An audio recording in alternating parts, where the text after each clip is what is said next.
on several levels. So I think they're deliberating right now.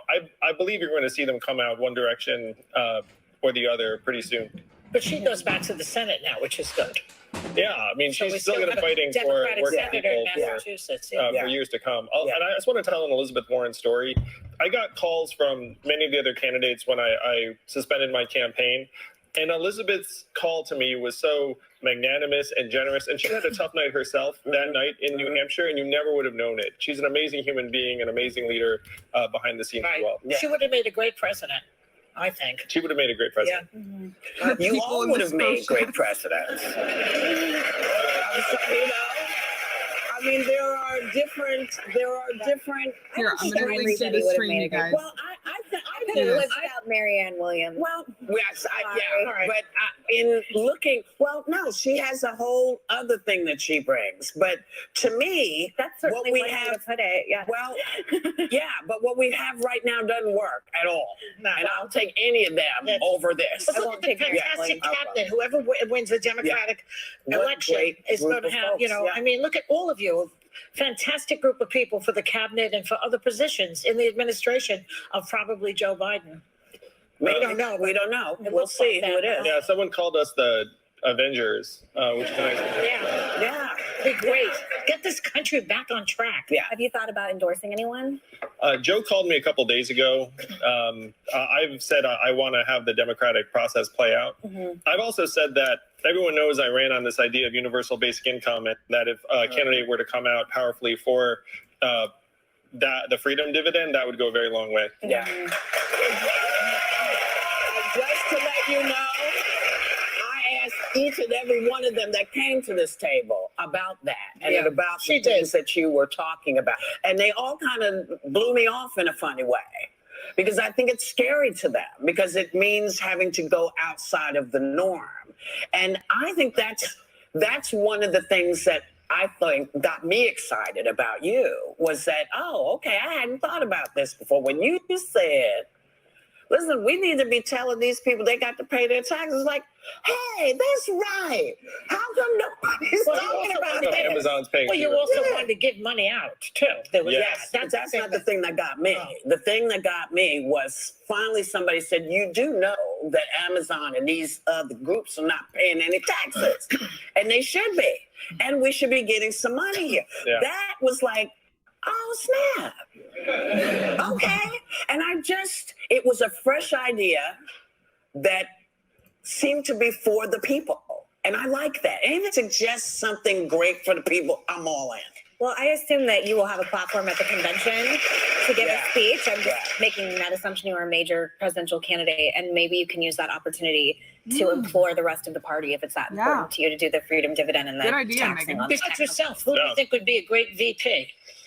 Well, like you said, I mean, there are a lot of great choices. I do think that if Joe's the front runner, which you'd have to say he is right now, that he needs to shore up his support among young people in particular. And I think that his running mate might be an opportunity to do that. And Latinos, too? And Latinos. Yeah. We kind of know, for better or for worse, Joe's support and Bernie's support are almost like mirror images of each other. So you need someone who can attract many of the same Latino voters and young people that Bernie's attracting. So AOC would be actually a good choice, except that she's a Bernie person. She's also not old enough. Well, she's not as a VP. I think she is old enough. The Constitution has a minimum age for president, and it's conceivable that the vice president is going to be president. And what's this? I heard you wanted to run for mayor of New York. I love this idea. You guys. I'm looking to solve problems and as much value as I can. Certainly, I'm more attracted to executive roles than I am legislative roles. But I'm going to make an announcement today on the show that's not about the mayoral race. It's about trying to further the ideas of the campaign in the days ahead. You want to do that now? Yeah, sure, I can do that right now. Oh, shoot, you guys. I might have to... So I am thrilled to announce that today we are launching a new nonprofit called Humanity Forward that will champion the main ideas of my campaign: universal basic income for all Americans, an economy that works for us, and the fact that our data should be ours, even if we're loaning it to the tech companies. So we already have pledges of $3 million that we're going to give away to everyday Americans around the country in the days ahead. Whoa. But Whoa, you guys, that's crazy. Oh, look! Oh, sorry. But the goal is to build a movement. And so this is going to be a grassroots campaign or organization in the months ahead. And one person who supports Humanity Forward in the month of March will get $1,000 a month for a year, just to show that we can make this economy work for us, the people of this country. So if you want to find out more, you can go to the Views website and find out more. Oh, Guys, that was it. Look at all these Yang Gang in the audience. That's so cool. You guys. So I was right. That was the announcement. I hope he expounds a little bit Sonny's more. paternal grandmother passed away. it wasn't a maternal. What did you say? I don't know. I don't remember. I don't know. I read what they said. It was Obviously- her husband's her mother. father's mother. Yeah, Yes. that's not what they wrote, but that's what they meant. Yeah. We'll be right back. Okay. All right, you guys. So, yeah. So he just made his announcement. He's probably not going to endorse anyone until the primaries are over, I think. So he doesn't want to cause a stir, right? It's not really worth it, in my opinion. So, but it's probably going to be Joe Biden, man. He's probably Biden is pretty much won it, I think, at this point. Never say never, but yeah, Warren dropped out. Warren dropped out as well, and I looked at some of some of her supporters, what they've been saying. I don't think they're going to go to Bernie, man. Bernie burned way too many bridges.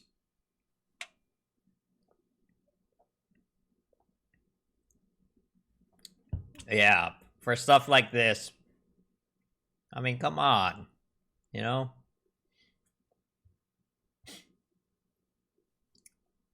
So, yeah. And if he tweeted about it, I'm sure he did. There we go. It's right here. Move humanity forward. And there's this here, let's watch this, right? In the meantime, during this little commercial break here. All right. So, if everyone is ready. Hold on. We have to get our country working for us again instead of the other way around. We have to let our fellow Americans know that economic value and human value are not the same things. We have forgotten the power that we hold. We are still in control of our own future.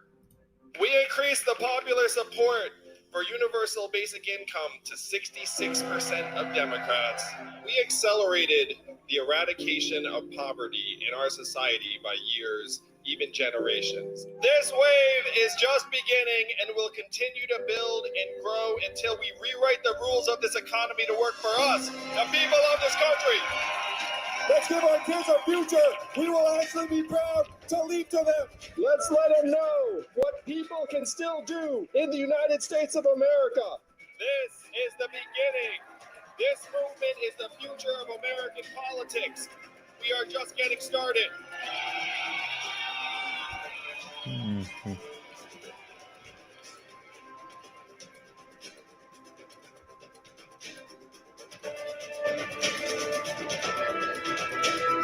A nice video. Aww.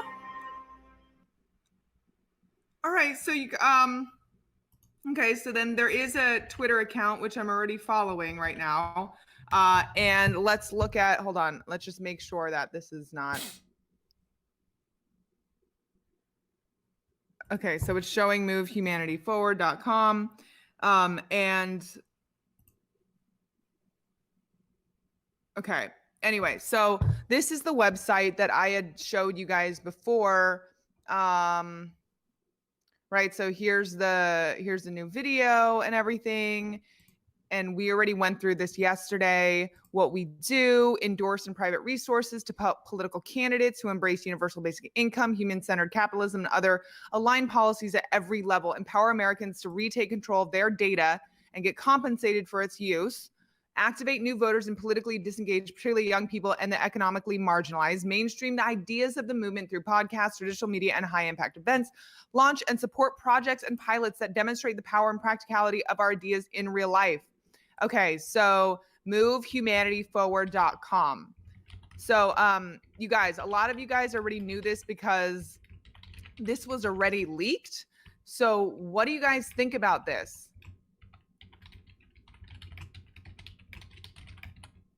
All right, I'm just looking at what you guys are thinking about it.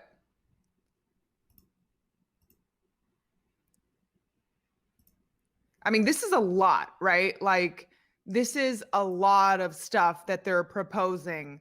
So, I mean, it's all about, for me, because I already knew about this stuff, but it's all about like how they're executing it. I didn't know about the $1,000 a month to people who, to someone who donates. I didn't know about that. I didn't know about some of these other things, but this is cool. I'm curious to see, you know, at what level they support candidates, you know, how they're engaging the candidates, how they're deciding which candidates to support, because that's going to be massive in 2024, just like having our own AOC, right? Okay, here we go. I think we're back. This is the announcement we were waiting for. We have 4 years to do what Bernie tried to do. Exactly. Bring people from all sides to move us forward. Yes, exactly. Donate 2024. Rights, and Senator Chuck Schumer is under fire for comments he made at a rally yesterday. Watch. Republican legislature. Oh no. Are waging a war on women, all women, and they're taking away fundamental rights. I want to tell you, Gorsuch, I want to tell you, Kavanaugh, you have released the whirlwind, and you will pay the price. You won't know what hit you if you go forward with these awful decisions. So Justice Roberts made a rare public rebuke, calling Schumer's comments dangerous and inappropriate. And here's what the senator said just this morning. Of course, I didn't intend to suggest anything other than political and public opinion consequences for the Supreme Court. And it is a gross distortion to imply otherwise. I'm from Brooklyn. We speak in strong language. I shouldn't have used the words I did, but in no way was I making a threat. So, is this all a distraction from the fact that a major abortion rights case is being heard right now? Well, I'm a champion of women's reproductive rights as fundamental human rights, but I don't think it's productive for a senator to publicly rebuke Supreme Court justices before a ruling. I mean, we have constitutional separation of powers for a reason. And the fact is, if this had happened in reverse, then I'm sure Chuck and many other Democrats would be very, very upset about it. Well, we were. It has happened. It has happened. It has happened in reverse, exactly. Trump does And that it was terrible. Then it's not great if Democrats do it either. Yeah, you know, and of course it's, you know, listen, the law is the law, and we'll fight when we know what the outcome is. We don't know what the outcome is. I don't exactly understand why he was saying Gorsuch and Kavanaugh would suffer. It's the Republican people who are running for Congress, Republican Party people running for Congress that might suffer because people will not like the idea that our rights are being taken away. Yeah, but how does Gorsuch and Kavanaugh suffer? What did he mean by that? Because they're the newest. Voting for the bill. Yeah, but how will they suffer? They're on the Supreme Court for life. That's why it seems so inappropriate, honestly. It doesn't make sense. It doesn't make sense that you face political consequences if you have a lifetime appointment. But he did make the point, though, and everybody should know, that if abortion rights are repealed, a lot of people will lose their seat, and he was warning them about that. Right, but he, as he said, his verbiage was not the best. Okay. Well, I always thought of Chuck Schumer as like very even keeled in his commentary and speeches. Like I never think of him as a flamethrower. Yeah, so this actually really surprised me. Just even the yelling, the way he's speaking, and him saying, "You won't know what hit you." Look, when you have people like Steve Scalise that have like literally been shot over politics, you got to be careful with the way you talk. We're living in dangerous times. We talked about how I think all presidential candidates of a certain level should have Secret Service, and I think that level is being on the debate stage. Like I think we're just living in really dangerous, politically polarizing times. So I think if you're Chuck Schumer and you're a lion in the Senate, you have to be more careful, regardless of how you feel about abortion and abortion rights. And I think there's a way, I think even for me being pro-life, it makes me zone out when I hear rhetoric like that. Like, we can have a responsible conversation, but when you're screaming and talking about you're not going to know what hit you if you disagree, I think people tune out. The good thing about this whole conversation is that it's reminding people, voters, that you're not just voting for a president, you're voting for Supreme Court. You're voting for certain rights being taken away from you. You know, so you have to keep that in mind. So in a way, it reminds people of that. The Republicans have been much more effective at focusing on judiciary appointments than the Democrats. It's true. Oh, yeah. Well, Obama was blocked during all that time when he tried to do it. But in terms of galvanizing voter energy and enthusiasm, it's true. But now the pendulum swinging the other way, where I think people are waking up to the fact that these appointments will have very, very real consequences for years and years to come. Yeah. And, you know, but the thing that I've always been knocked out about when it comes to the Supreme Court is you just never know with them. You know, everybody said, you know, Justice Roberts he's just always going to vote that way. And he's, we have to do away with lifetime appointments for a Supreme Court justice. Yes. Yeah, I agree. They have to have It doesn't make sense where you're appointing someone. You're literally like, ooh, he's young and healthy. He's going to be here for like 30 years. I mean, like, who's trying to set rules for 30 years in and advance? the federal judges, too. Don't they have lifetime appointments? Some of them at very, very senior levels. But we created lifetime appointments in the Constitution when people did not live as long. And people used to step down for any of a variety of reasons. They didn't just wait until they're at death's door. They used to like retire. But right now it's entirely rational for us to follow Ruth Bader Ginsburg around scrubbing any doorknob she touches. That's right. But you got to do that for everybody. Because, you know, stuff that comes to kill you doesn't care how old you are. But when you're 89 and you've suffered from, I think, the health issue she has, that's a concern. And we all, you know, respect and I mean, I'm not religious, but I'm praying for Ruth Bader Ginsburg. Now, if you had 18-year term limits, it would affect both parties. You ought to be able to get it through both parties because it's not one side or the other. It's just a better process. One would think. One would think. One would think. But you know how stuff goes. Like us, we're going right now. We'll be right back. All right, you guys. So, okay, so. PC says keeping your hands off your face. Okay. Can help you stay Hold on safe. 1 second. This easier said than done. All right, so what do you guys think about this announcement? So I know some of you guys might be disappointed because even though it was very highly unlikely, some of you guys were like, oh, I want him to announce a run. I want him to announce that he's back. I never thought that was going to happen. But, you know, when they asked him about, what do you guys think about when they asked him about, so are you going to run for mayor? And then he kind of like shifted his face. I think that means that he's probably not, but he has considered it, because if he really wasn't considering it at all, he would have just said no. It would have been an easy no for him. So, yeah. Oh, and there's a new shirt. Okay, so let's actually go look at this. Let's go look at here we go, the website a little bit more. Let's look at the shop. Oh, wait a second. Oh, get the shirt. Okay, so they have a new shirt, a Humanity Forward shirt. So they have merch here. Actually, I'm gonna go over to the Yang 2020 website and look at the merch that's still there right now. You know, like everything is like really discounted off, like 60% off. Like I got this sweater for $70 and it's $28, you guys. And these sweatpants are actually really good. I actually think I was going to buy like a couple more of these sweatpants because they're really good. And now they're $16. And then let's see if Andrew posted anything else. But who do you guys think Elizabeth Warren's drop is really going to massively help? Who do you think she's going to end up endorsing? Personally, I think that she might just not end up endorsing anyone because it's too politically risky for her. She doesn't want to necessarily take that risk. I think that she, and I think her dropping out actually helps Joe Biden more than it helps Bernie Sanders.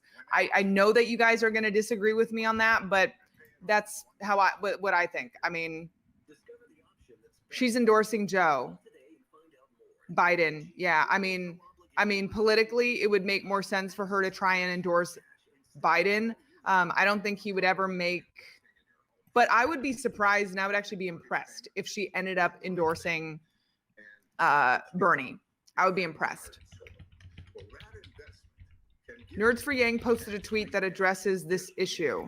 Okay, well, let's look at what Nerds for Yang posted.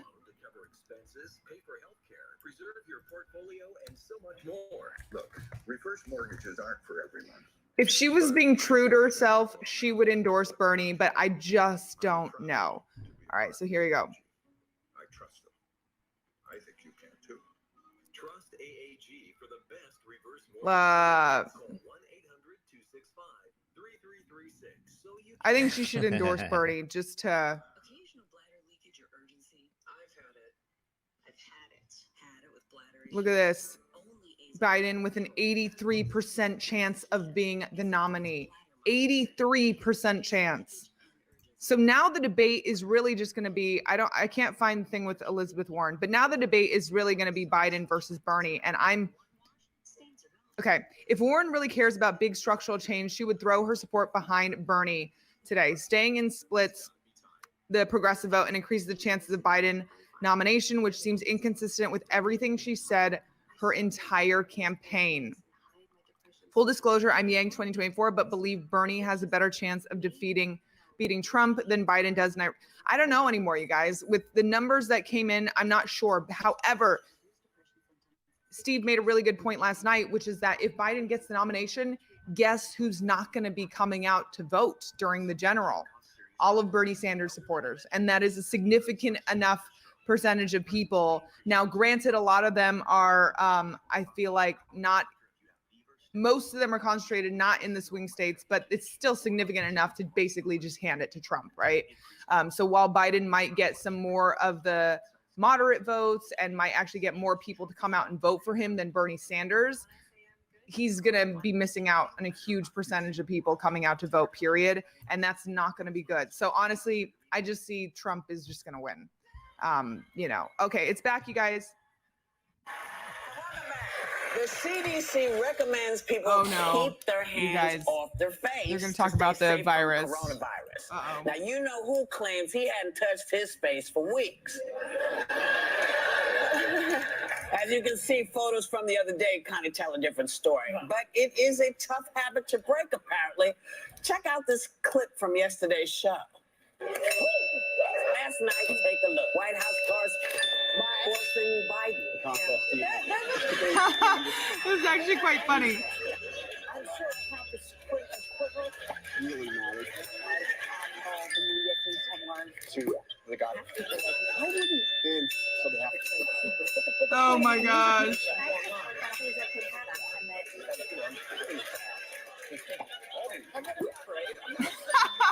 That was actually quite funny. It's really been wild. Okay, that was funny. That was funny. I only did one. I'm pretty so good. twitchy. Oh yeah, Luke, How about I when agree. pull my bra down? I'm such a twitchy. That's not your face, I though. know. I don't 21 think. times touching your face 21 is times. bad, Joy. I'm just a twitchy. I'm twitchy. What can I tell you? I just scratched my face subconsciously Jim watching. is proposing an alternative to a handshake that he's calling the elbow and the hello bow. So apparently this is what it is. So I'm going to try it out on you. Will they show me? Yeah, like The elbow. yeah, this and this. Okay. All right. Hi. So after all this time, Howie Mandel is a genius. Yeah. Yeah. The guy's been doing this for his whole life. Yeah. It's worked Are you out. doing that like when you meet people, like supporters? Are you doing the? No, here's what happened with Andrew just a little while ago. Can you show the during commercial break? Look at him.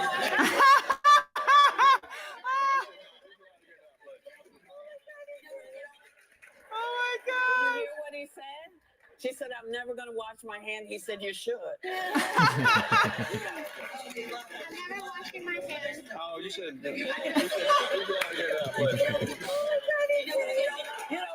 It's what you have to do. It's what you have to do. This poor woman.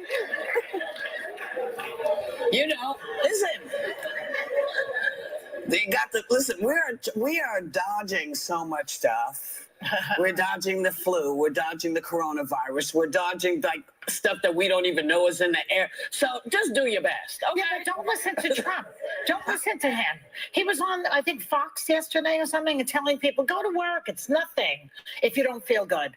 I mean, don't if listen you to don't him. feel good, listen, I'm the perfect person to tell you why that's not a good idea.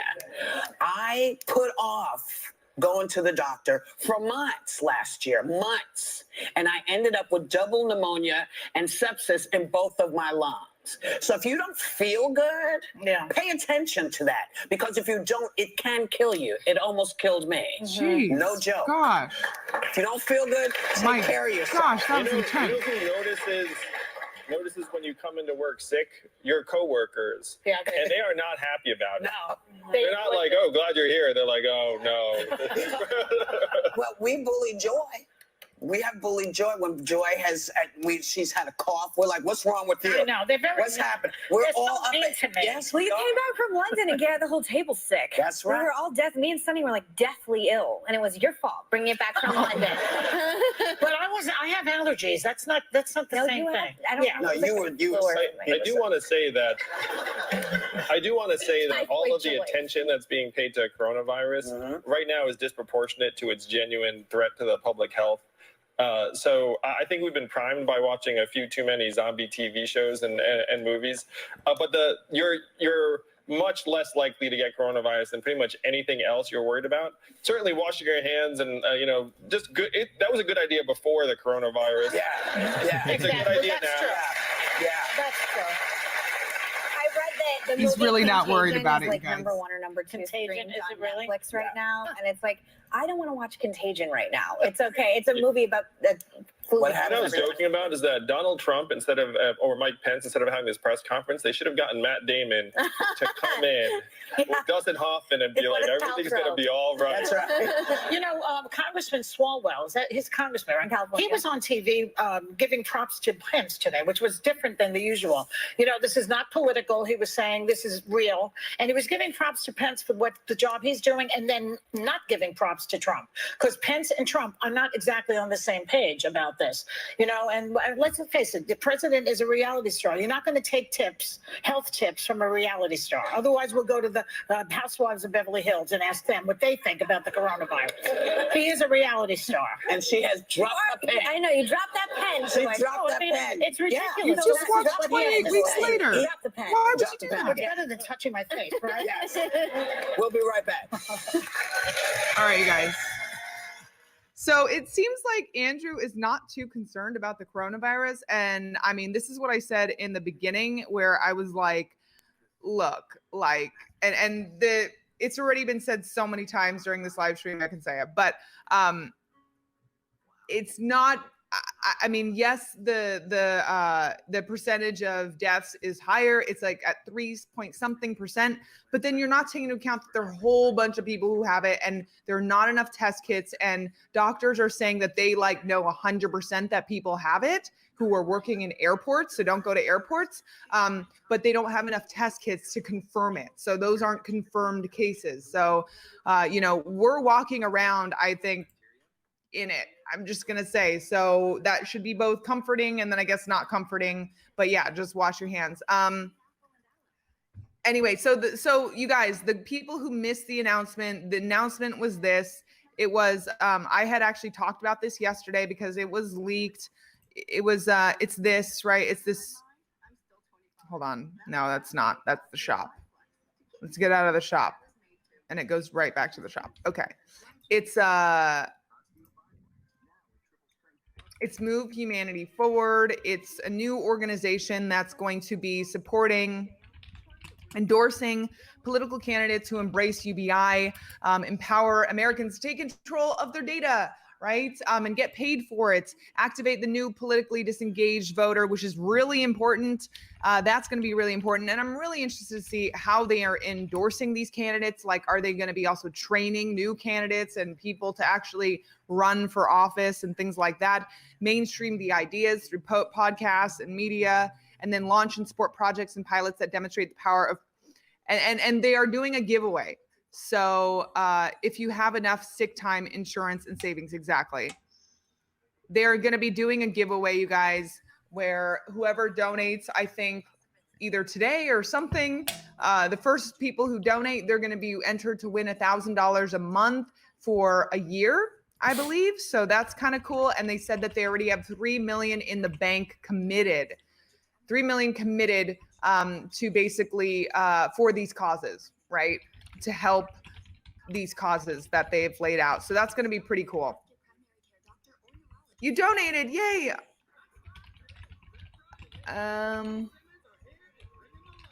I don't really understand it. I mean, I think he's probably going to be explaining a lot more of this organization and how they're going to execute this stuff in the days to come. But it's kind of cool to see him being up there, you know? Let's see what is going on Twitter, because I think people are trying to trend. Let's see what's going on.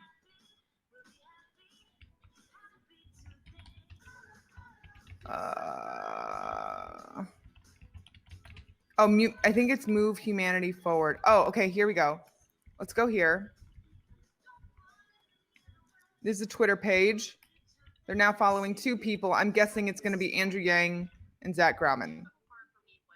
Oh, and I was right. Okay, so all right, so we are building a movement to rewrite the rules of our economy and our society, make it work for us, the people. And then they linked the website.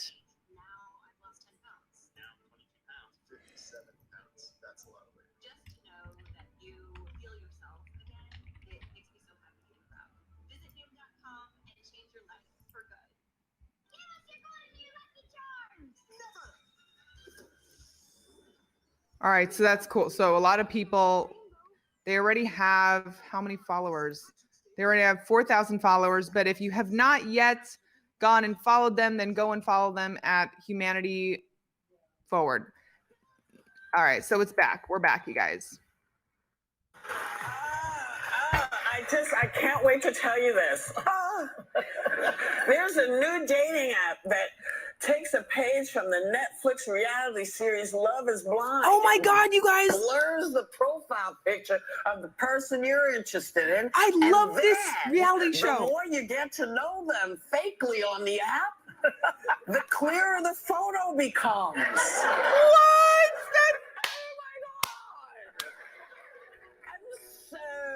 Excited about it. What do you think, Andrew? Yeah, would you swipe on the bio? Everybody in this table is married. If I was single, though, I'd date an immunologist right now. I would.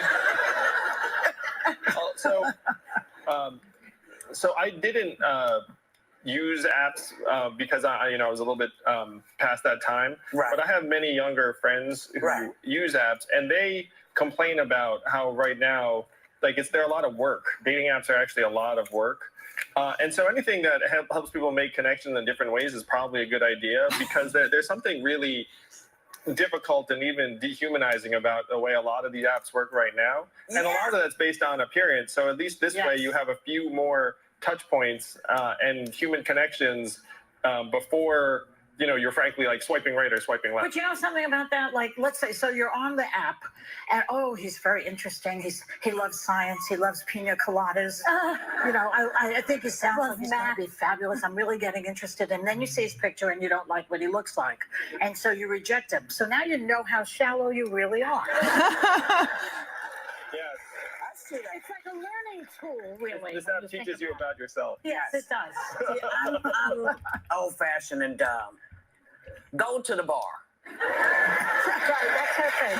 Go to the, because if you want to hone your skills for talking, you're not going to do it on the phone. Go to the bar. I want to know this too. Introduce yourself to people. And if you meet somebody, well, as you know, not everybody who goes to the bar drinks alcohol. I don't drink, and I love a bar because there's always somebody interesting, and they can be 60 years old, they can be 21 years old, they can be brand new, you never know.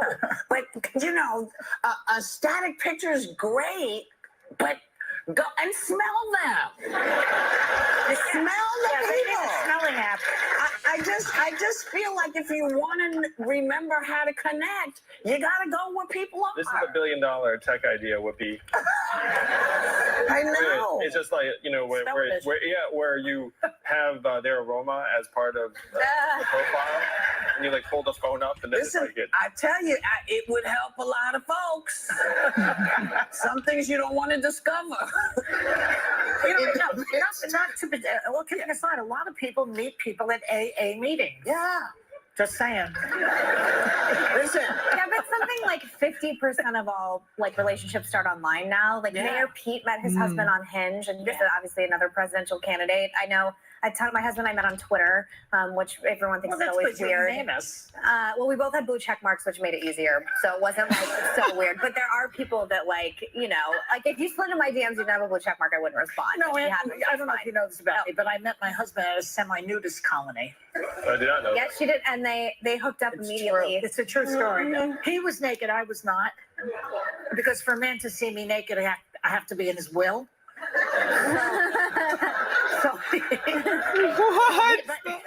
That is my favorite joke of hers. So he was all the way on the other side of this place, and it was like an adult He place. just walked up to you naked? No, and he was far away when he was naked. And then at night there was a movie playing, and then I saw him fully dressed. But I remembered him from the daytime. No, it's true. People wonder about. I tell that story. People say, "Joy, really? That twitching, crazy woman on The View?" Yeah.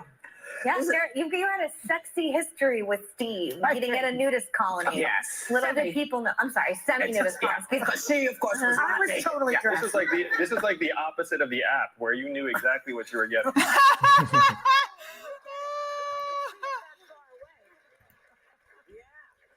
is hilarious. What is this app called? In the app. Anyway, we'll be right. What is that? Is hilarious. You guys, so I have a question for you. Do you like Andrew Yang better on The View, or do you like him better on CNN? Because I actually don't know. I actually think it's absolutely hilarious seeing him trying to talk about these things that he probably like. Seeing him try and talk about these trivial things is actually really entertaining. It's funny. Do you like him better on CNN, 1, or 2, The View? Which one do you think is more entertaining? Because I'm gonna actually say The View right now is more entertaining. It's so funny trying to get his perspective and his humor in about like dating apps and things like that. He looks super uncomfortable. I know, but that's kind of what makes it so funny. Oh my gosh. I feel like he can be himself more. Yeah, I kind of agree. I think he's going to become a little bit more and more himself on CNN, as this goes. But it's hilarious. Why are people screaming Biden in here? Oh, yes. Positive national exposure with the middle-aged women demographic is 100% awesome and needed. Agree. Like, this is a huge show. Way more people, right? Way more households, let's put it that way, are infiltrated by The View than they are necessarily by CNN at like random hours of the night. So I am going to say actually The View, him being on The View is actually a little bit is better for his name recognition, but this is really funny. I'm curious, what is this app? Does anyone know what this app is that they're talking about? Because I was talking about how,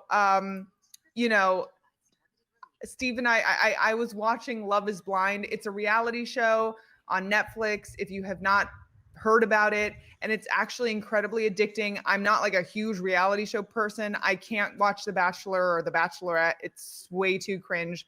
But this one is actually really interesting. And like my entire family watched it and they thought it was fascinating because it deals with real human emotions, right? These people, they never see each other for a whole week. They have dates with each other, but they never actually see each other. They're just talking. And then by the end of the week, they propose to someone without ever knowing what they look like. And then the big reveal of them, like, I can't believe I'm advertising this right now, but the big reveal of them seeing each other for the first time after like falling head over heels without looking at each other, and then spending time with each other physically. And then at the very end, they actually show the wedding, if they make it to the wedding, and see who says yes and who says no. It's fascinating. I'm just gonna say I thought it was fascinating, but I know a lot of you guys are kind of like, yeah, no.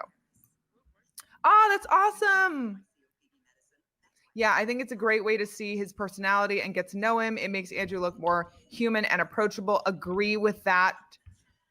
Lauren and Cameron. Yes, you know what? When I actually watched Lauren and Cameron and he proposed to her, oh, I'm ruining it, and he proposed to her, I actually cried when he made that proposal, even though they weren't looking at each other. That was the one story that I actually cried on about. My wife started watching it. I got sucked in. That's exactly what happened with Steve. He just watched the last 2 episodes. Yeah, okay. There's a whole bunch of people who have actually seen this. I think Jessica got a bad edit. Maybe, but I kind of think that I was just surprised at the end. Let's put it that way. I was surprised at the end. The View is stupid, but so is 3/4 of Americans. It is good exposure for Yang. Agree. But you know what? It's not like, no, I don't agree that The View is stupid. I don't think The View is stupid. I think it's just entertainment. It's like passive entertainment. Most people just kind of have it on in the background. Jessica is the worst. You know who I think is actually the worst? I think the really pretty blonde woman with that blonde guy, I think she is actually potentially the worst. If you watch it and you see how manipulative she is, I think actually that is the worst one. I can't believe we're talking about this. Anyway, we're still on commercial break, you guys, so that's fine.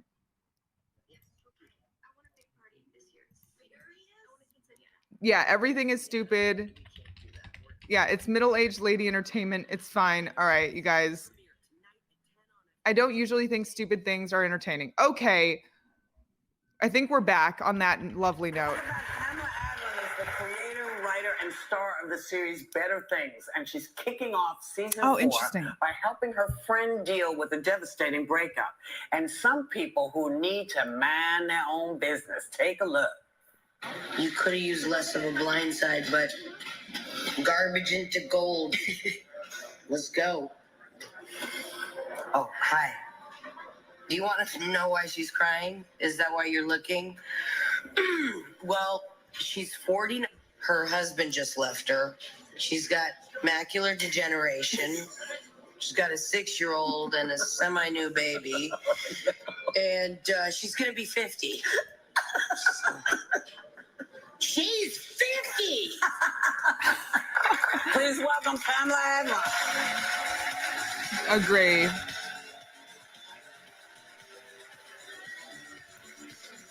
Who remembers this guy from Romy and Michelle's high school reunion? Who remembers this woman from...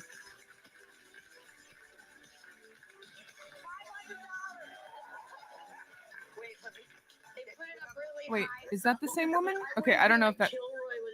I can't tell if that's the same woman, actually. Oh my God. Never mind. Maybe this is not the same woman. I'm good. I'm so sanitized within an inch of my life. It's crazy. I'm clean. And you look good. Thank you so much. Really good. Thank you, guys. Listen, people can't stop talking about the coronavirus. You've been traveling around to talk about your new show, meeting a lot of new people. How are you doing? Are people coughing on you? Well, I hate it. I mean, we were on the plane to come here for press week. It was Monday. It wasn't a state of emergency in LA. Right. I'm going back home. My daughter texted me last night. She's like, Mom, there's 4 confirmed cases of coronavirus in New York. You're in your 50s. You guys, I do feel bad for Andrew having to... You're okay. It's over 65. Like, she said, so I wrote her back, thanks. There are 7 cases in LA. Have a good night. Oh my gosh. Yeah. Well, we were kind of yang-ganging for a while. I can't. There you go. Keep touching everybody. everybody. Meanwhile, I've been doing this for years, so it's like the corona has made everybody catch up to me. Yes. I used to be like really rude and be like, Patrick. "Oh, hello, I can't. I'm sorry, I dropped something. I can't touch your hand." We touched everybody before the corona. Nobody got sick. I know, and people were like, your friends were like coming up and kissing you and licking you, and I don't want to smell mouths. This is why I'm single. I like live my life like a monk, so this is kind of working out for me. Well, you obviously live in California, which is a key battleground state for Super Tuesday, and everyone's talking about the election all the time. Yesterday, we showed a clip of Jill Biden stopping a protester, and she's like 5'3", and we're all very concerned about safety and the divisiveness in the country. What do you make of all that? Well, you know, I mean, I can say it. My brother's a Republican. We're like total opposites. He's got 3 boys. I've got 3 girls. And he and we separated ways for a long time during hanging chads. And we were together for Thanksgiving. It was a particularly not fun Thanksgiving. And I just said, Kyoto Accord. And then he went for me. And so we decided to not speak about anything political for years and years. And I have just started sending him stuff, and he's started sending me stuff. And we have a talk. It's like there was a couple, James Carville and Mary Madeline. Yeah, you know, they got along. And I love this story, man. I mean, you know, he was running Bill Clinton's war room, and she was running George Bush's war room. I don't want, you know, you guys are way smarter than me. I'm an actress. But Oh my God, me too. oh my God, I used to be. No, you totally are. I mean, But what about Kellyanne and her husband, George Conway? They don't seem to get along that well.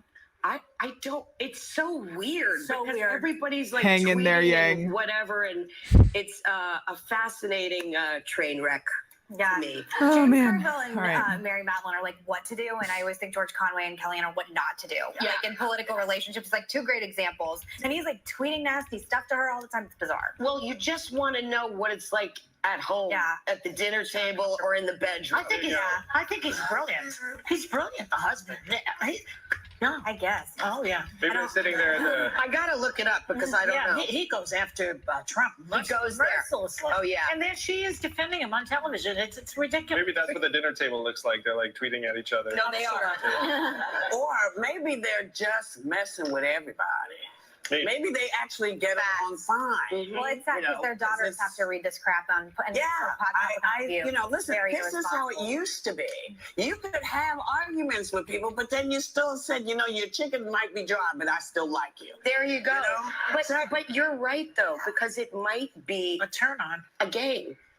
You don't even know. Yeah, I've heard it's not a put on, but what do you know? What do you know? I've heard that it's real. But I do want to say it's been painful for Americans to actually say that they're going to have a hard time going home for Thanksgiving dinner and avoiding these conversations. Yeah. And one of the things I'm proudest of in the campaign is that, you know, like we hopefully can start bringing people together in a different way.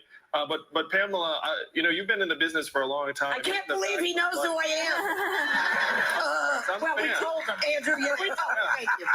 But you've been working in the business since you were 11 years old. You're in the Facts of Life, a show I was a huge fan of. And I was just wondering how much the business has changed for you over your career, because you've obviously been in it for a long time. Yeah. Well, for one, I just touched my hair on my cheek. Okay.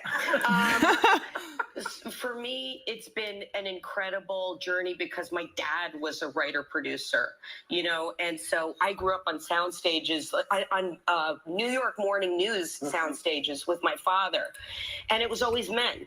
It was always men. Yeah. And so in the past 4 years doing my show, I have been able to be a pioneer for women, and I didn't realize that until the other day. But you know, when you sit there and you say, I have the ability and the power now to hire people and to go after who I want. For season 3 of my show, I didn't want to do it without a female key grip. Yeah. So there's like 4. Yeah. You know, so for me, that was 2. It's just that one hair was touching my cheek. We want to promote your show now. Oh, okay. Yeah. Yeah. So you can put it back up so I can do it. Yeah. Your show, Better Things, which you write, direct, and starring, as I said at the beginning of this, is about to start its 4th season. It's semi-autobiographical, but it's really coming-of-age story, which is kind of where you were just going. So, have you come of age? You know, it's crazy that I've been working since I'm 11, and I basically hit something big at the age of 50. Yes. When I literally should be in the dustbin at the Jewish Council thrift, like nobody should. We don't do that. You know, that doesn't happen. We don't toss folks away anymore because the folks that they toss made a lot of noise. Old is the new black. That's it. What? You have to come and hang out again. I love Please it. do. Please. Guys, I'm And season 4 of Better Things premieres tonight on FX. And we, of course, we'll be right back. All right, you guys. I'm sorry. It was kind of funny because I do feel like, what is the announcement? This is the announcement. The announcement is this. You can go to this website here and check this out, movehumanityforward.com. Go check it out. This is the new organization that was just launched, and you can see what they're doing. They're going to be supporting some universal basic income pro UBI candidates. They're also going to be trying to get people to be paid for their data and activate new politically disengaged voters and mainstream the ideas of the Humanity First movement, and also launch and support projects that demonstrate the power and practicality of these ideas of the platform. So it's going to be, the details have yet to be announced around this. You can also go follow them on Twitter here and see what is going on here. This is an easy way for me to go and to Andrew's profile to see if anything else has happened. And yes, Elizabeth Warren did drop out. And yeah, and she has not yet endorsed anyone, I don't believe. And let's see, Warren is going to do what is best for herself, period. She's easy to read. I have no idea who she's going to end up endorsing. I mean, it would make the most sense if she ended up endorsing Bernie Sanders, but for her political career, she might not. But then she might do that because it's been the progressive thing has been working for her, right? So she might endorse Bernie Sanders because of that. However, she might also just not endorse anyone. I actually think there's a likelihood that she might not endorse anyone, or she might see how next Tuesday plays out when Michigan votes and some of these other states votes. But then when you think about the fact that Massachusetts voted pretty overwhelmingly Biden, right? When you looked at how it played out, that would actually support the fact that she would actually might support Joe Biden, might endorse Joe Biden, or not endorse anyone at all. So that's actually quite an interesting, here, let's look at this. Right, so if you go down here, you can see Massachusetts, Joe Biden won by 33%, Bernie Sanders 26%, Elizabeth Warren 21%. If she's going to endorse someone, it might be Joe Biden, but I think actually she's probably not going to endorse anyone, at least for a little while, until she sees how this all plays out. Let's see. What are you guys saying? Yeah, I think it's in her best interest not to endorse anyone. I read the book. I'm endorsing Andrew Yang. Well, this is not necessarily true, Stephen, because of what we see, but maybe she might make some, BS excuse about why she's going to endorse Joe Biden because she wants to be able to unite the Democratic Party and she thinks Joe Biden. I mean, this point is true, or rather it would resonate with people because Joe Biden is someone who is at least trying to be open-minded to other ideas, whereas Bernie Sanders is not. Joe Biden can work across the aisle, which we don't really think necessarily is true, but she can say all that stuff, right? And endorse Joe Biden if she gets pressured. But I have no idea. I can't say yay or nay. So anyway, you guys, the view is done. It's going to be done in a minute. So we're going to see the send off, and then she will be voted out of office in her own state, though. If she backs Joe Biden, I'm not really sure. Okay, yes, I'll show the California results. Oh yeah, California, man. California. 93% reporting. I was looking at this. All right, so Bernie Sanders at 34%, California is not. Joe Biden 25%. California is not as liberal as a lot of people think it gap is. here. What are the delegates? You know, okay, yeah, Bernie won here, but you know, it's not like it was like a complete blowout, right? Depends how you view 8 or 9%, but it's all there. We want you all to it's not like 75% Bernie, you know. It's not, enjoy your it's not like that. and wash your hands. All right, so that's the end. I was lazy today. I was just pulling out the dance. All right, okay. Well, we know what it is now. We know what the announcement is. So kind of what we're expecting. I think. Can I mute myself on Discord?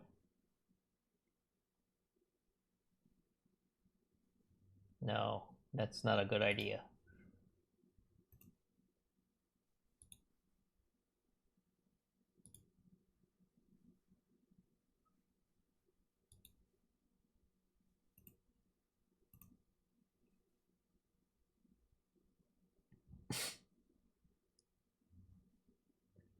Well,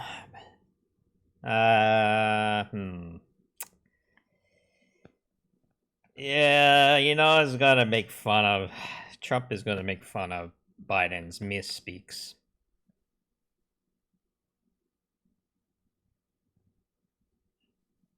It's gonna suck. This next year is gonna suck for the Democrats. I wanna kind of stay out of it, to be honest.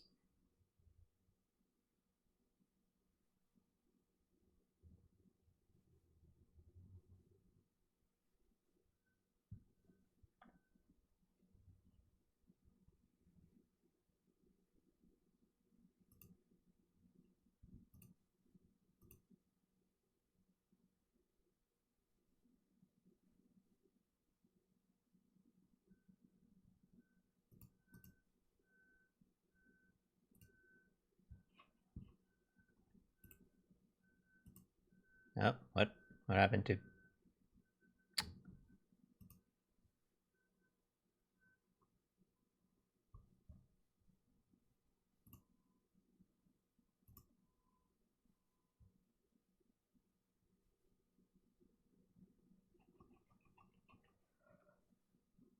Oh, Spotify. Why?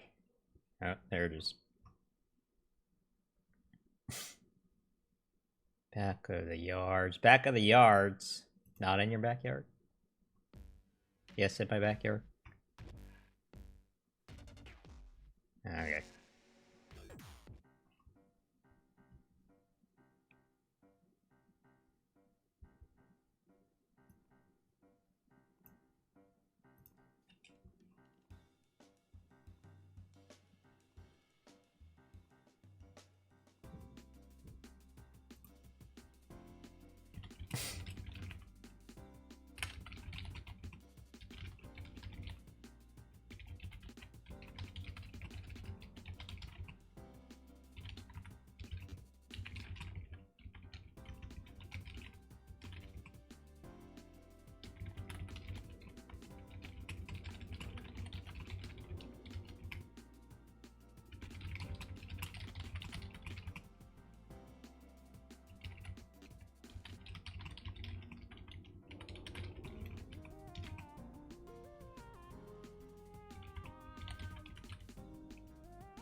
YIMBY gang. Is that a... Is that... Are you being for real, or are you being sarcastic? I can't tell.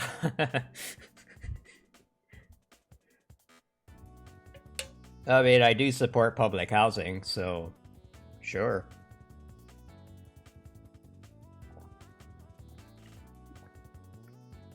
Yeah, I'm not a fan of Bernie's housing plan, but that is the one point I do agree with him on. We need public housing because the market does not cover low-income tenants, you know?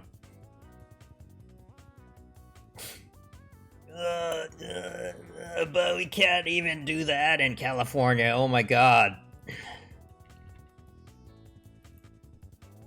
Yeah, see, I'm hoping, okay, you know, I'm not a Bernie fan, just to be clear, but this is something that we could work on together. Repeal this shit.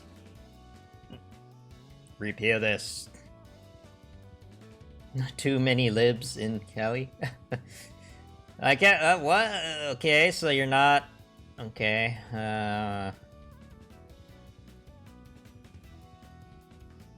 okay, I don't know anymore.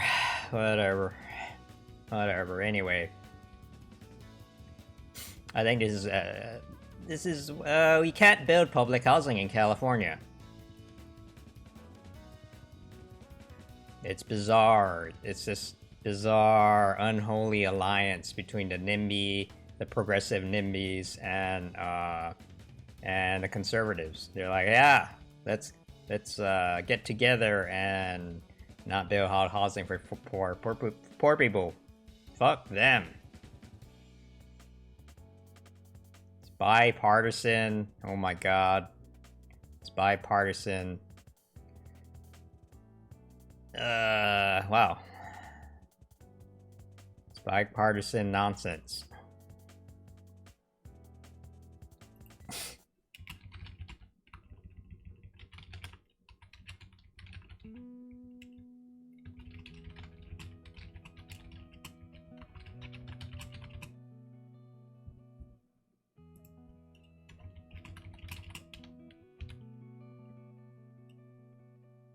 Runs a budget surplus, doesn't improve material conditions. Yeah, sounds about right. Both parties do that. Both parties do that, but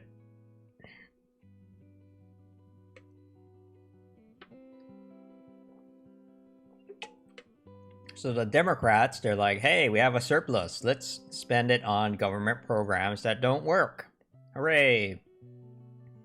And then Republicans are like, wow, we have a budget surplus. Great, let's cut government services. Because they suck. Hooray. And then in the meantime, the problems never get solved. It's just like, hey, things get worse. Neoliberal. Oh yeah, the neoliberals will save us. Neoliberal for life.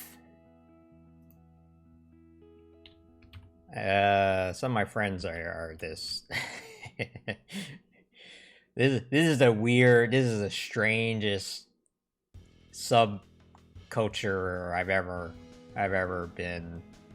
Well, I'm not a part of them, but you know, I've talked to them, and they're like, "Wow, you guys really like the market, man." Just like the market's got a solution for that social problem. I'm like, wow, okay. Whoa, holy crap. You know, but I get along with them. I agree with a lot of their positions, you know? Like, okay, yeah, we're alright. Yeah, we'll have a, you know, they do try to solve things in a bipartisan way, to their credit. But man, it's just like when they get a little bit too, like, oh my god, I'm in love with the market, I want to marry the market, you know? Oh yeah, land value tax, that's a good one. Yeah, that makes sense. Yeah, actually, there's a few people who identify as socialists and also support land value taxes. So, not too. Okay, this music is a little bit too much. It's too crazy. I've been playing this guy's music pretty much non-stop. I have a lot of changes going on right now, so maybe see one constant. At least I can keep the music constant. Yeah, no, that makes sense to me. My day's going all right.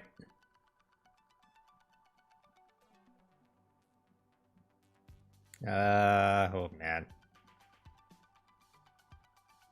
Today there's like not much going on, thank God, cause then I gotta plan my trip, man. I'm gonna go up to Sacramento this weekend.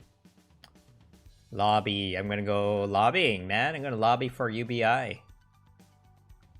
So I gotta plan my trip. I'm probably just gonna drive up. I don't know.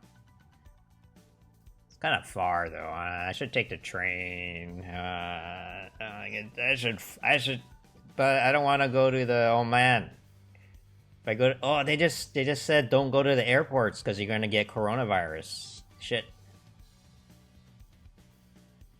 Maybe I should go. We're not helping with the toilet. That sounds shitty. Haha. Yeah, you see what I did there?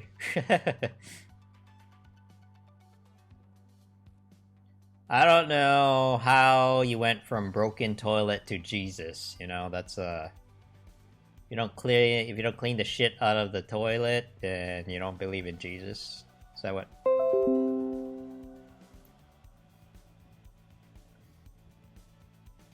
That's a pretty mean way to get you to clean the toilet, man. Why you gotta bring Jesus into it, you know? Seriously.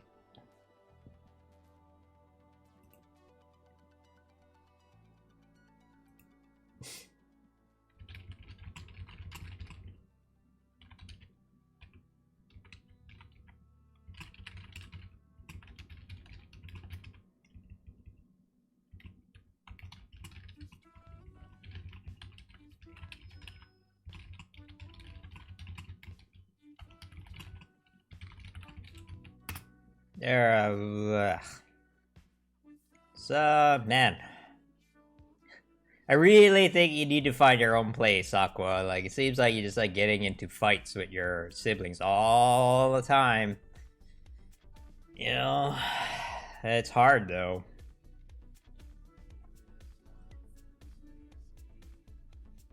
This is like, you know, pretty much, I'm not, like, counting or nothing, but this past week, you've been coming in, and every single time you've been complaining about your siblings. Yeah, she's here pretty much every time I'm here.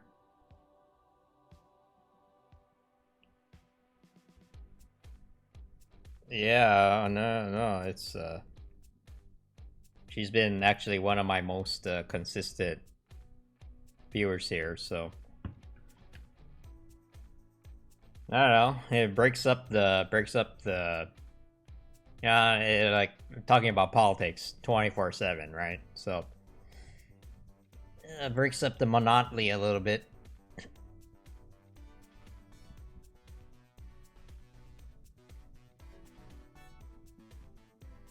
Wow, San Francisco. Oh man, this is sad. No, she's not. She's not. That's the strange thing, right? I don't even know why she's here. Why do you? I mean, I'm just talking about Andrew Yang all the time and housing, and she's into neither. So, but hey, you know, a viewer is a viewer. I'll get what I'll take what I can get. Wow. But I shouldn't laugh. This is terrible, but Oh, this is San Francisco politics, man. Literal violence. At least no one got shot, but dude, you're a campaign consultant. You should not be punching people in the face.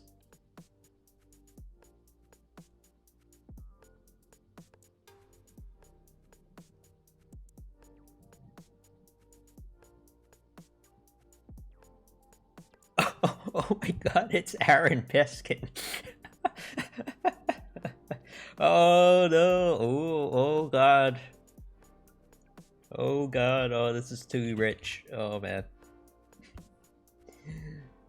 Oh man, this is man. My viewers are gonna get a kick out of this.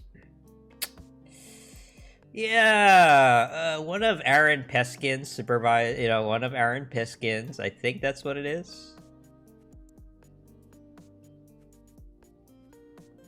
Oh my god, so Aaron Peskin is friends with a guy who punched someone. I don't know what assaulted means, but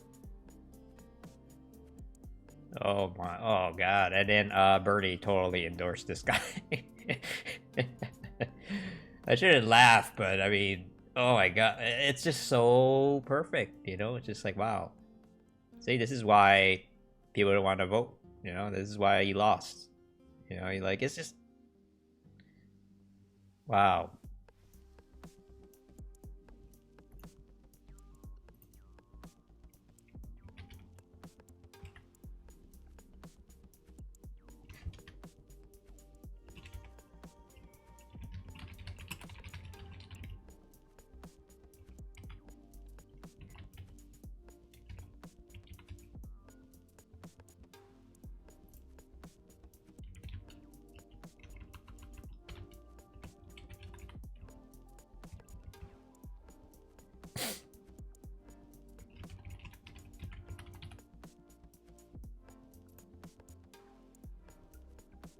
An anarchist? Okay, I never heard that. I didn't know you were an anarchist. Huh.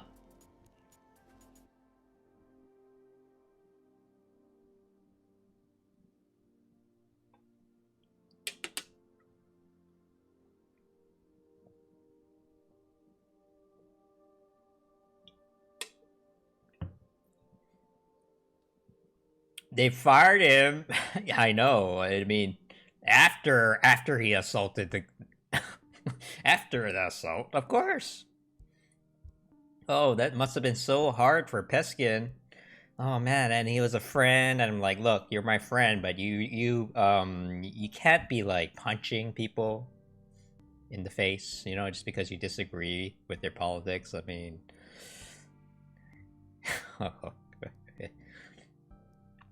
I think they were just really pissed. You know, like the Bernie people are freaking out right now because they know they're gonna lose now. So he couldn't keep himself under control, and then something happened, and knocked a.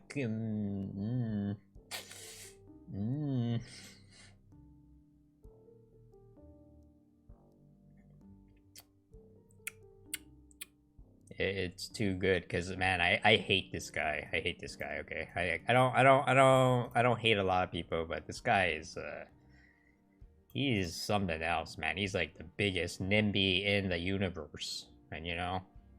Okay, I don't know. It's him. It's kind of a tie between him and Michael Weinstein, but you know. Oh god, ugh. And so David Twu is a good guy, okay? Don't see that he's the Asian guy. The Asian guy is innocent in this, okay? But these people, oh my god, and then Kamala Harris is involved, and oh man, oh so embarrassing. So embarrassing.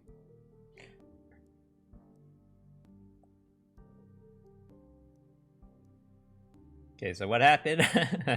Oh man, so just like I want to know all the drama.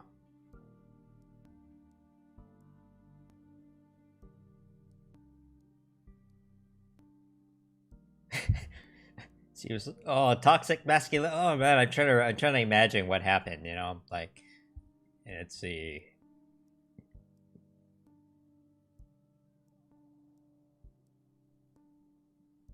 It's like, oh my god, I can't believe you said that. You know, a federal jobs guarantee doesn't work, man. Like, what the fuck? What the fuck, kite? I'm gonna kick your ass. oh god. Ugh. Ugh.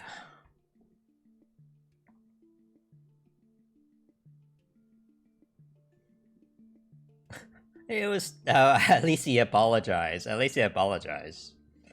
He's like, oh no, I can't keep my emotions under control, but I want to be a leader anyway. So vote for me. Oh yeah, man, Vamps Box. This channel is gonna be here for 10 years. Okay. I don't care. I'm just like, hey, did you know that Yenji Yang dropped out? I'm like, yeah. Yeah, what about it? And I go. I'm like, hey, did you know that the Democratic primaries race is over? I'm like, yeah. Yeah, what about it?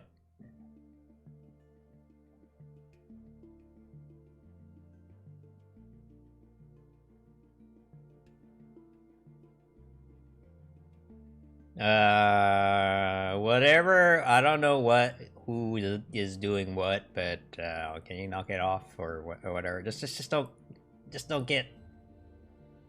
Just don't. Just keep it civil. Thank you.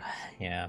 And if you don't like what someone's saying, then just mute them or whatever. I think that you can do that.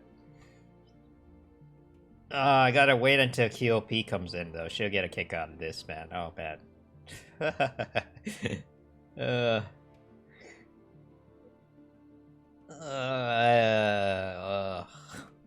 I shouldn't laugh at someone getting beat up, but I mean, look, man.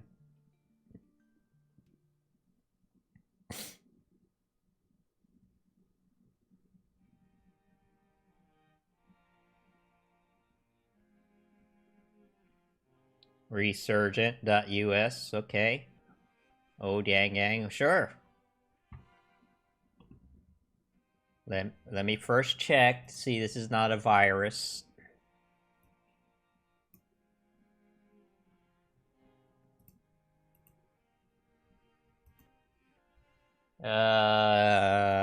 There's nothing on the site.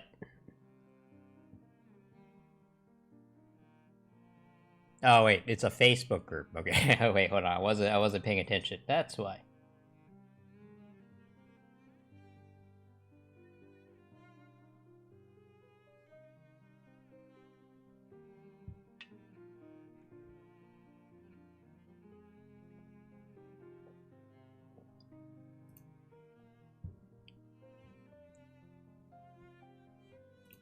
Yeah, no, I'll look it up. I'll look it up.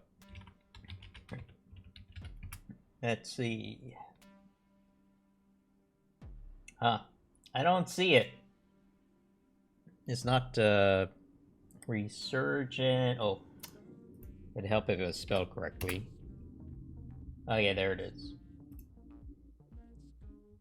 There it is. There are you guys. Okay. Well, keep me posted. Yeah, I'm cleaning up my, is it public? It's a private group. Okay, I'll leave it off then.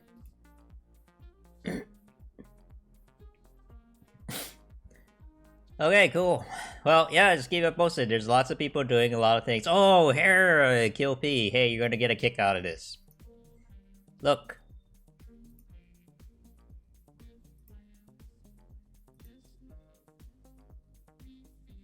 Look, Aaron Piskin, right? Aaron Piskin, the guy, the NIMBY in chief. Yeah. Look what happened to him. I just found this out. Aaron Peskin is good friends with the guy named Jim Stearns. Jim Stearns is running his re-election campaign. Aaron Peskin, the NIMBY in, he's the NIMBY in chief.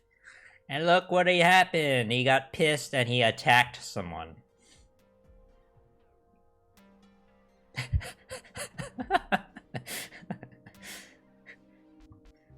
Oh man, oh god, oh. And Kamala Harris is gonna get involved with this somehow, and oh man, David Campos, Aaron Peskin, it's pretty funny, right? Yeah.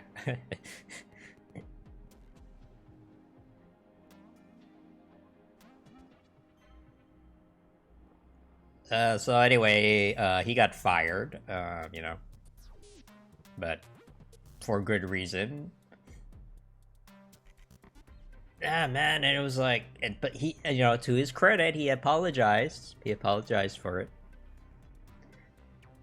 Yeah, you see, this is why it's so hard. Like, oh man, I hate this. Like, it's like a lot of the Bernie people are like this, they're like, they do something really terrible and then they're like, oh no, I'm sorry, I lost my mind, and like, can you just not do it, just keep your emotions under control and try not to punch someone. Yeah, try not to punch people in the face just because they disagree with your politics. I mean, come on. He knocked you to the floor twice. Oh, and this is why we don't want to vote for you. Okay. Ashley Marceau is slumbering away, but she's not in her private bedroom. She's renting a pod with a whole bunch of strangers. Think co-ed dorm life for adults. It's called PodShare, and it's a new way to beat the high cost. I loved it. Andre, who's I'm working with right now, he's thinking of starting a co-working space. So I don't know what's going on with the money thing. I don't know. He's like talking to everyone trying to raise some money, but hey. So much I wanted to stay an extra month. You basically co-live with strangers who become your friends. Elvina Beck founded PodShare. The pods, twins here, there's 34. Each one has a nightlight, personal outlet with USB, and TV. There's no privacy allowed. I see you, you see me, we establish trust. There are also 3 bathrooms. No privacy allowed. That may become a problem, but if you don't mind that, Through 22, here's like snacks and, they want to cook things later. Jeff Liguri has stayed at this PodShare in Venice Beach for 1 week. He says sleeping in a bunk with no privacy is no problem. I need a place to sleep and a place to put my clothes, and I've got more than enough space for that. Tyler Silver has lived here 8 months. You meet a lot of people here. A one-night stay will set you back $50. 1 month, a little over $1,000. It's just like a hostel then. Pricey beachside community. The hardest part, I would say. Yeah, I mean, if you need the privacy. Yeah, probably the privacy at times, but it was just like the perfect location and also the perfect price. Yeah, I mean, you gotta do what you gotta do, man. If you can't afford man, even a studio is expensive around LA. So she started a business. She's meeting a demand. Nothing wrong with that.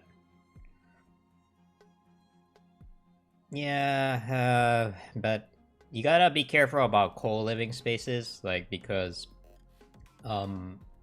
like California has a lot of, a lot of people who are appeal that, right? But sometimes they're gonna be problems. A lot of some fucked up things does happen in co-living spaces too. If you're not. So you gotta be careful. You gotta make sure that whoever's running the thing has some kind of, they have their act together.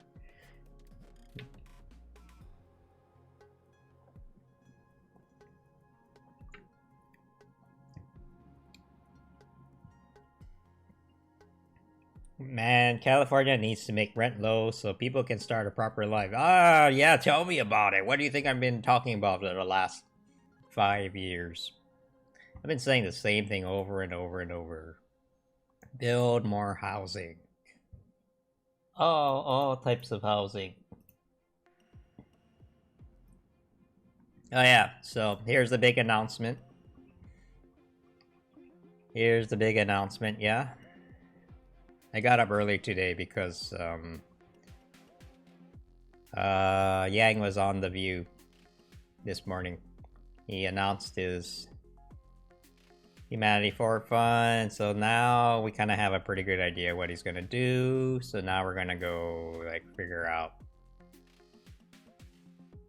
Data as a property right. I think this one polled well. That's why it's on here.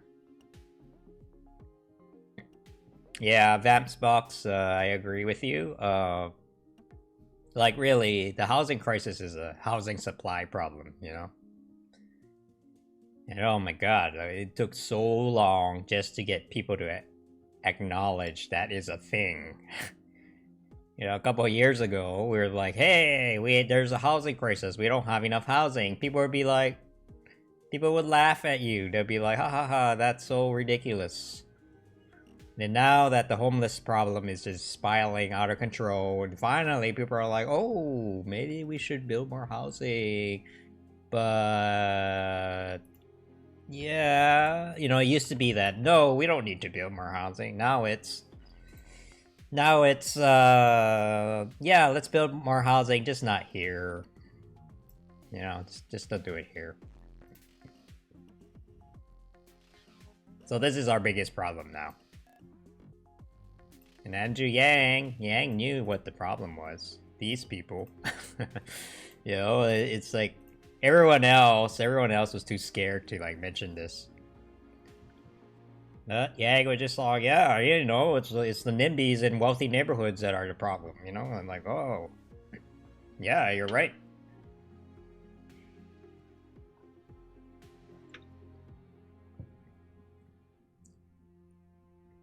Alright. I need to make a Elizabeth Warren video today, I think. Warren, there we go. Girlfriend's an architect? Lucky you. I like architects. Actually, my ex is a landscape architect. She wasn't while I was dating her, but yeah, our architects are very smart people. It's not an easy job, man. Trying to be creative within the confines of all the fucked up housing laws. Yeah, you know, you have to be able to. You know, you gotta be able to be creative within the confines of very, very arbitrary and stupid rules a lot of times. And make sure that the house doesn't collapse and kills your client, you know? That's important too. You don't want to be an architect and like, yeah, that design killed 5 people. Wow.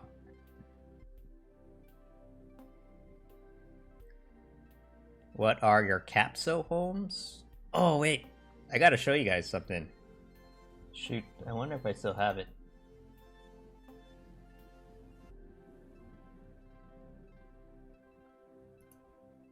Two months construction modular housing. Let's see if I have. Oh, here we go, man. Look at this. So, Andre showed this to me, but let's see.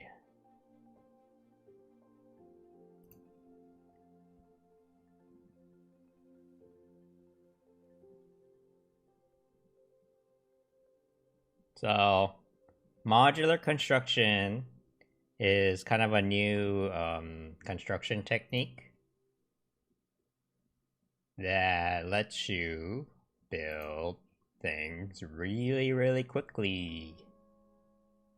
Capsule home, I mean, look, any home is a good, you know, I mind like way past point of where like, wow, you know, so like, I don't know. I like, I say, I don't want to talk about shit about her too much, but she was like, yeah, this okay, look, I wish she would just talk about NIMBYs here, but yeah, she is a politician. She's not gonna piss off her rich folks. So, but she has a good understanding of the problem and what to do, what we need to do.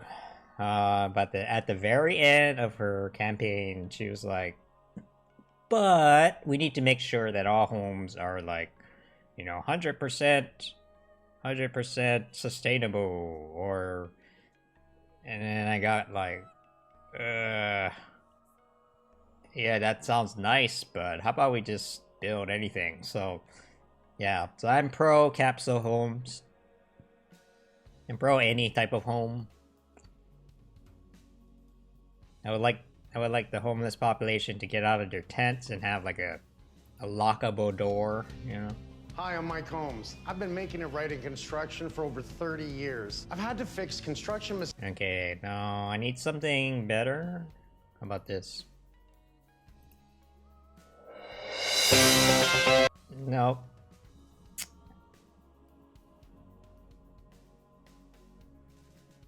How about this one?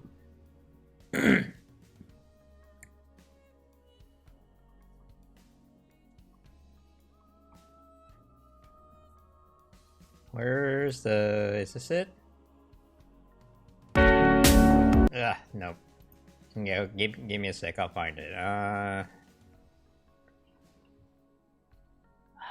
Let's see...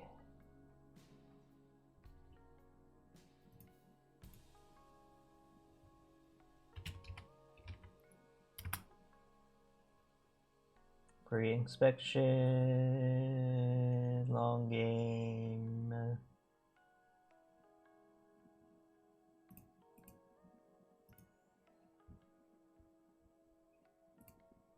see, how about 60 days? Maybe that's what it was.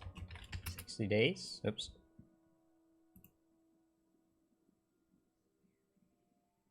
Yeah, okay, so this is the kind of stuff that Andre wants to work on. Okay, so it just, where is it? Others were familiar home building names that sought to improve their methods. No.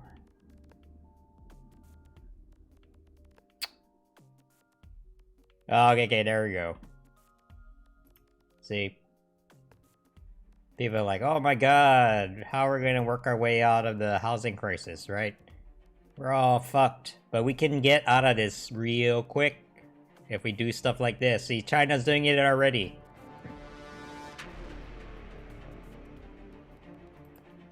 Hold on. They built a fucking 57-story building in 20 days, man.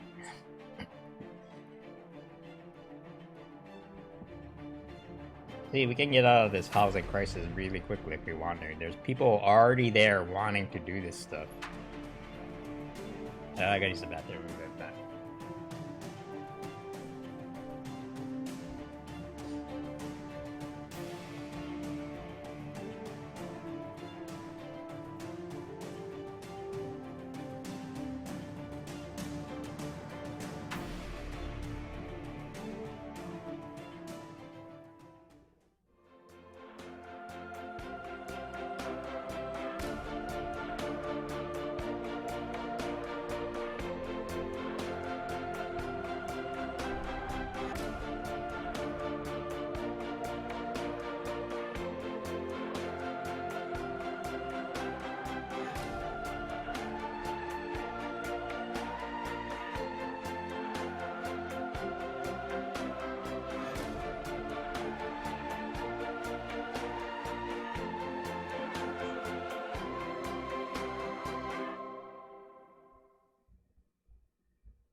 They're the unknown. See, we can build high rises in 2 months with the technology we have right now. It's kind of amazing.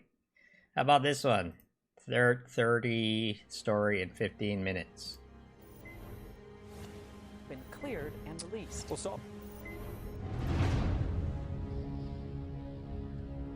Oh, bad. See, this is why China is pulling ahead of us now, and we gotta like, you can't just be fucking around, you know.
So dramatic.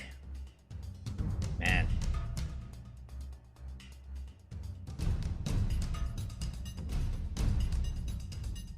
I should make a video about this actually.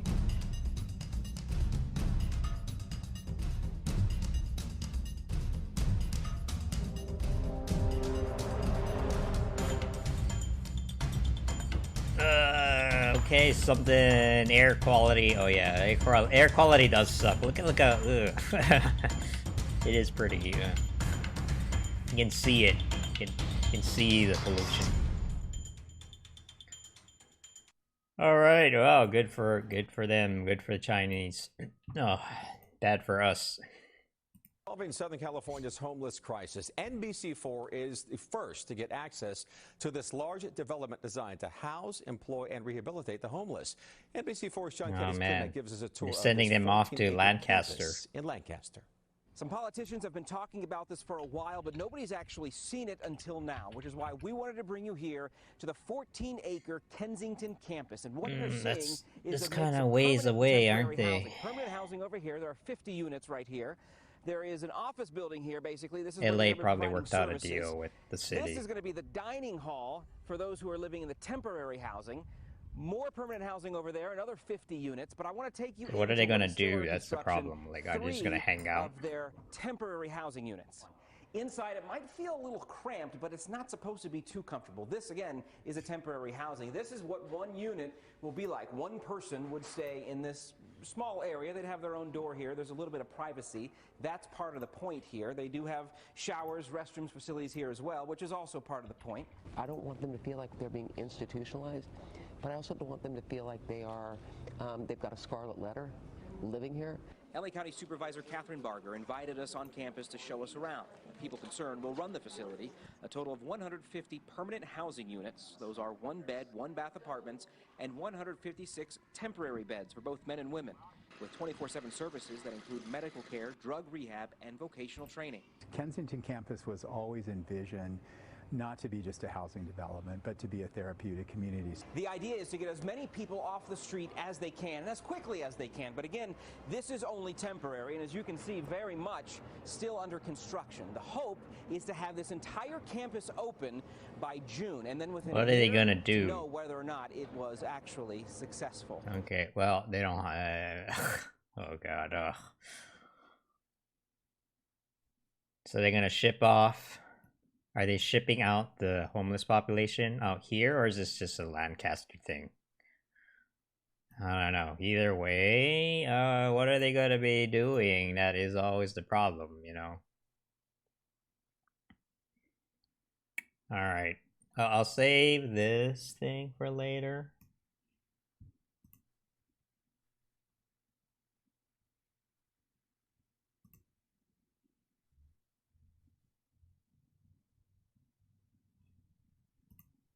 Okay.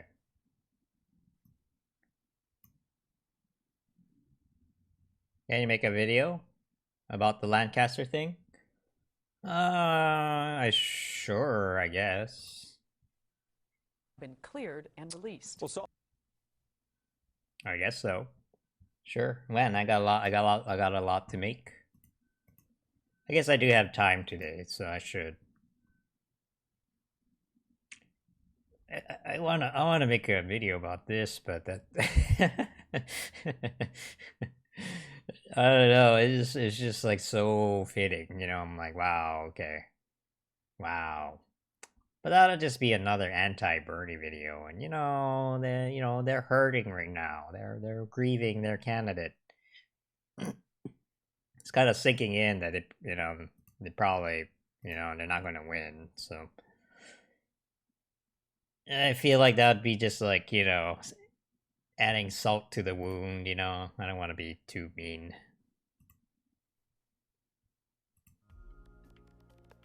Yeah, let's look. Okay, before we Lancaster. Is there a link anywhere?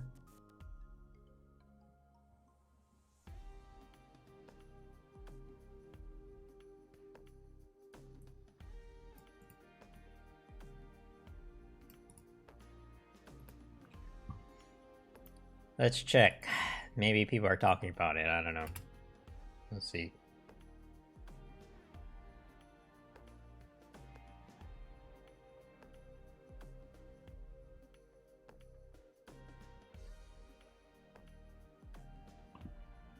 Uh-oh.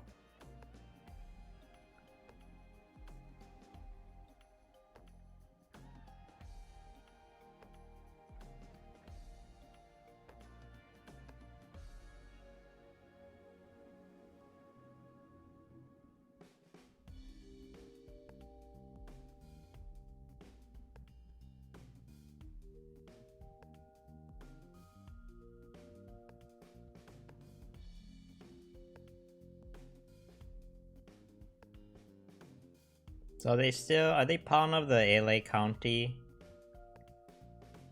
I guess so.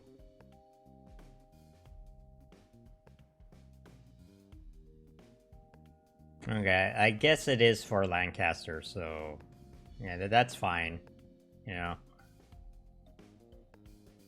If they've been like shipping people out, that'd be bad. That's not what you do,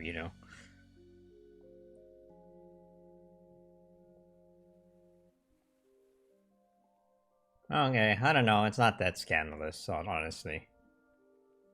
Might not be a. Might not be. Yeah. Yeah, it seems like it is for Lancaster, the Lancaster population.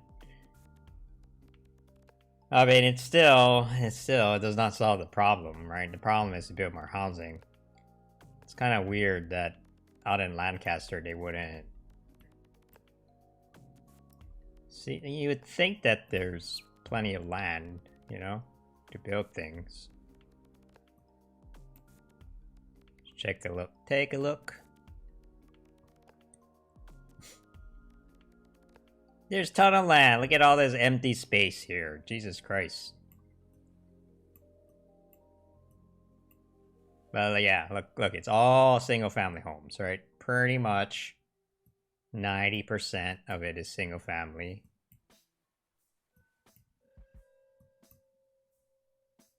Yeah, wow. I don't know, in more rural areas like these, the dynamic is a little different, but as you can see, it's all single family, right? There's a few, are there even any apartments here? Any at all?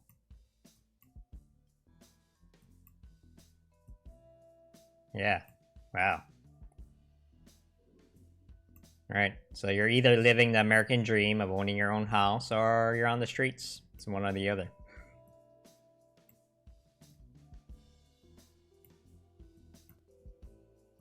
Wow, it's very, very square. Everything is squares. Even the wow, it's very grid like. It's like a video game almost. Look. It's like, okay, here's a street, okay. Here's a square, and here's another square. I'm not a big fan of Tetris, you know. I don't like complexity, so let's just make it everything a square. It's actually kind of amazing how square everything is. Wow.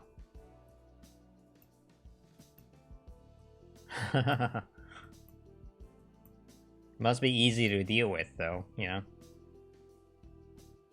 Yeah, look.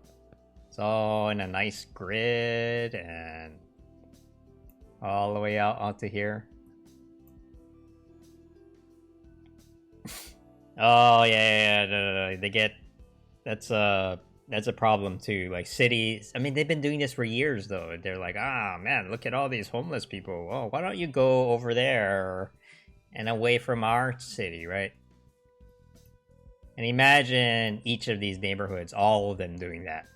You know, pretty much all of them. They're like, ah, I don't want homeless people in my place. Why don't you go to Inglewood or say the Beverly Hills people? They're very good at getting rid of, you know, because they can't be bothered. They don't like having to deal with reality here. So there's a rivalry between the Beverly Hills people and the Santa Monica people, because the Santa Monica people or Santa Monica NIMBYs are like, we don't stop, you know, why don't you guys have so much more money than us, why don't you guys do something about the homeless problem? And then they're like, well, you have all the techies, the tech companies, why don't you get them to do this? And then just yell at each other and nothing gets done. The Culver City people are like, oh man, we want to be like Santa Monica, but we don't have a nice beach, but we want to be cool too. So like Culver City's trying real hard to be like the cool neighborhood in LA. Oh, this is where all the yacht owners live. Like, oh, I can't be bothered with all the hubbubs of land, folks. I'm gonna go on my yacht and go around here, and then I'll come back and, I don't know, buy some land. I don't know. I don't know what people do. I'm not even kidding either. There's a few real estate companies here too. So, hey, well,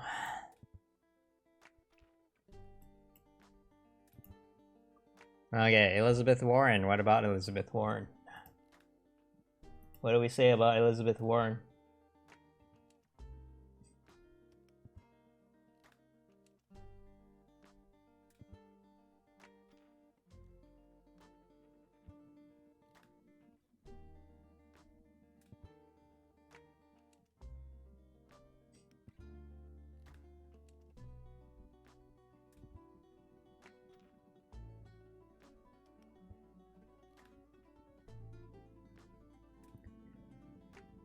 Oh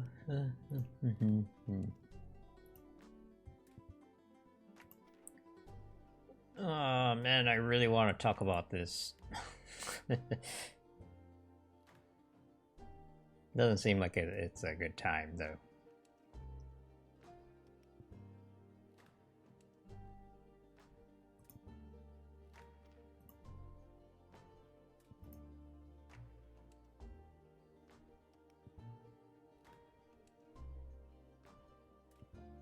VP Warren, huh?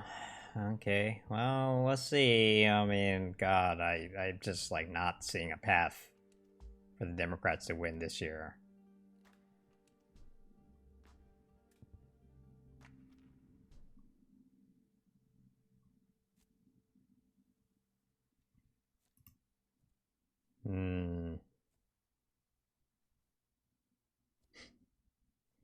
Warren to Biden. Oh man, where Warren?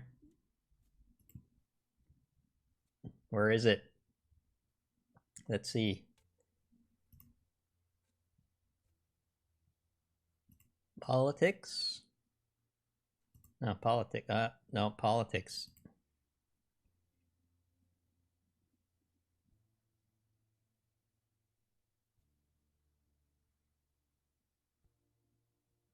Seems like Warren to Biden is winning.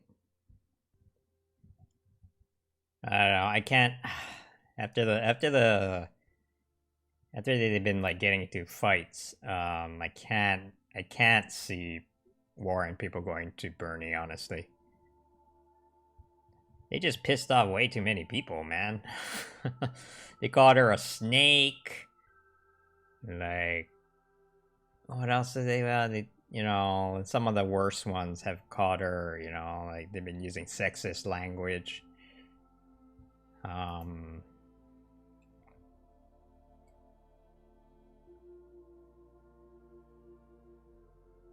Yeah, I don't know. I don't see it.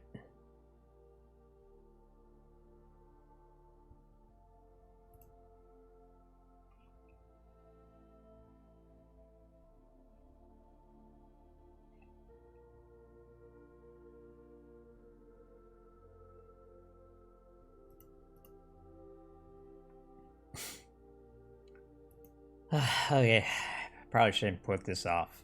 Okay, let's see. This will save for later.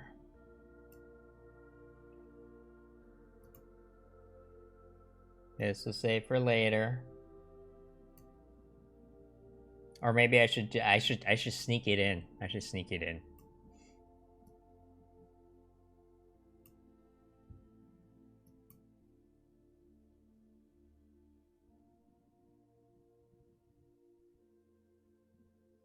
You know, it won't be the main focus of the video, but I'll just sneak it in.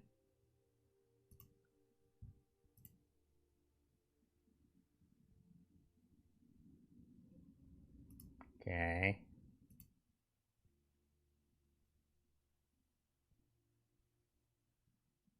I could be nice and be like, well, you know, I don't agree with Bernie, but hey, maybe this is something we can work on together, you know? Trying to be more positive.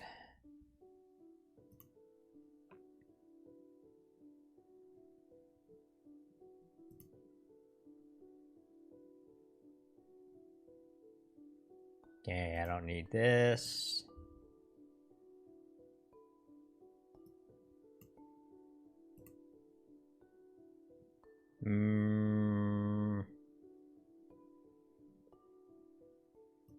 I'll put this here.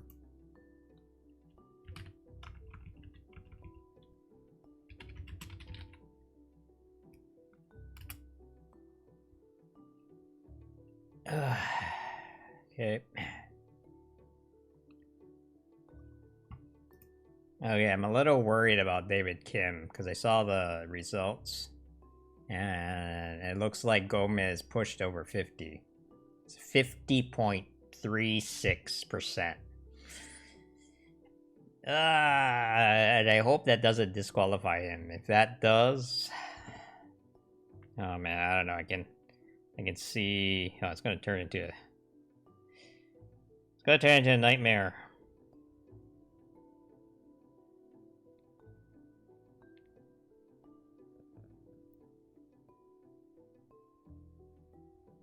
You might. That would suck. That would suck. Let's check it.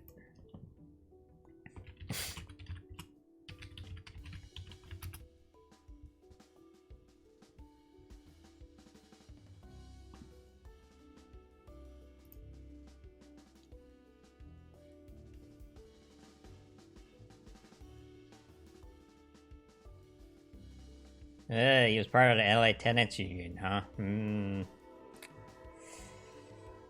Are they running in the general election? Okay. They are. They are? They are running?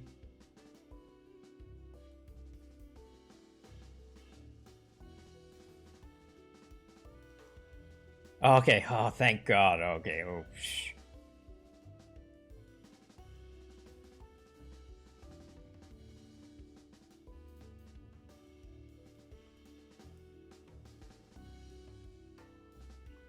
Okay, wait, hold on. Let's get this cleared up.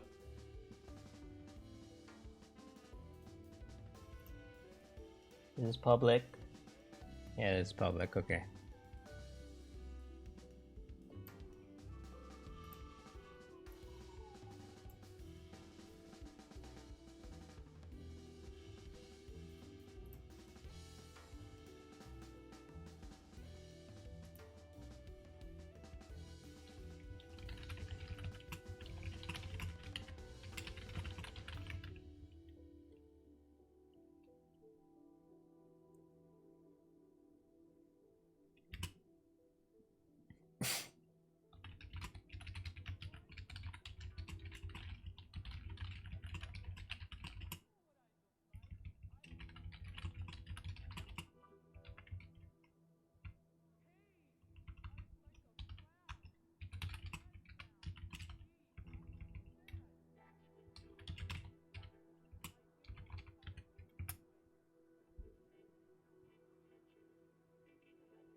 Okay.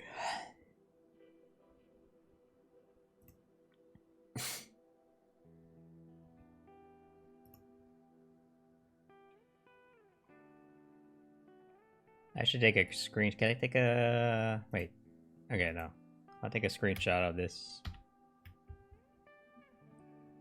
Just in case.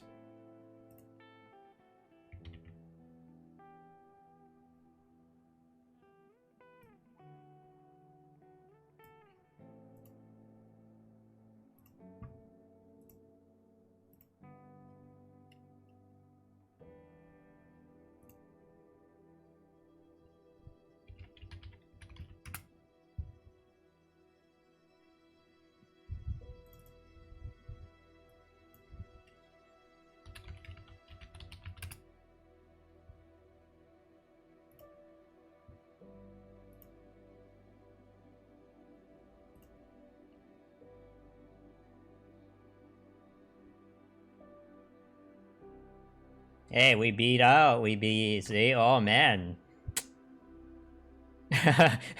Oh, we're broke as fuck, but, hey. Hey, it's second place, man. Second place. We beat out Modiwala. That's a big deal. Look how much money. Look at my... Yes, $1 million.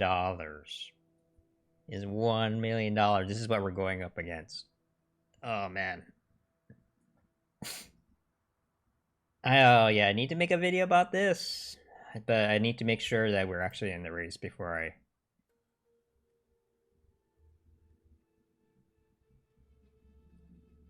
Oh, man, they could be lawyering it up right now, for all we know. Because Jimmy really does not want an opponent, you know? Oh, yeah, David Kim. David Kim, right? He's running for Congress.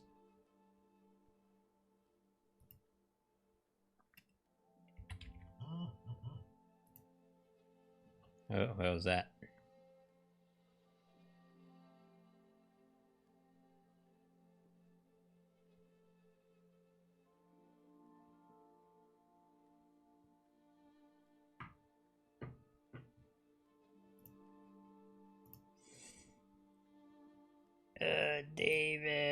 David.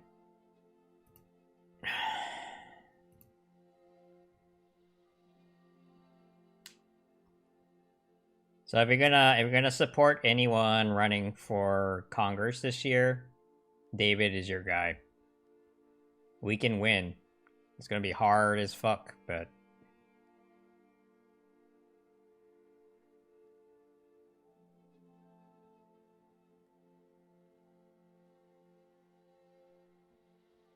you're so confused. He is using you. That is what's going on. Okay. You don't have to be confused. He is using you.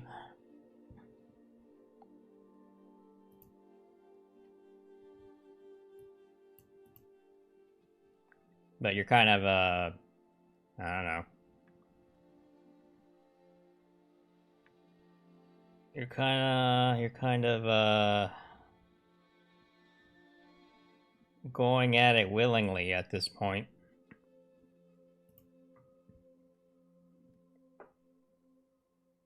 Oh, okay. Well, come on, David. Okay, well, I'm not gonna know this for a while, so I'll do this later.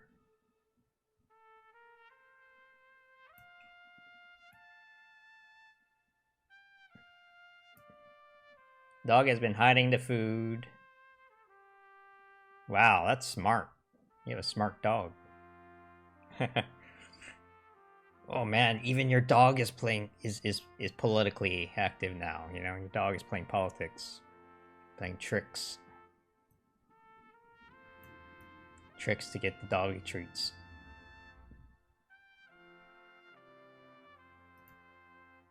Man, that's something like a kid would do, man.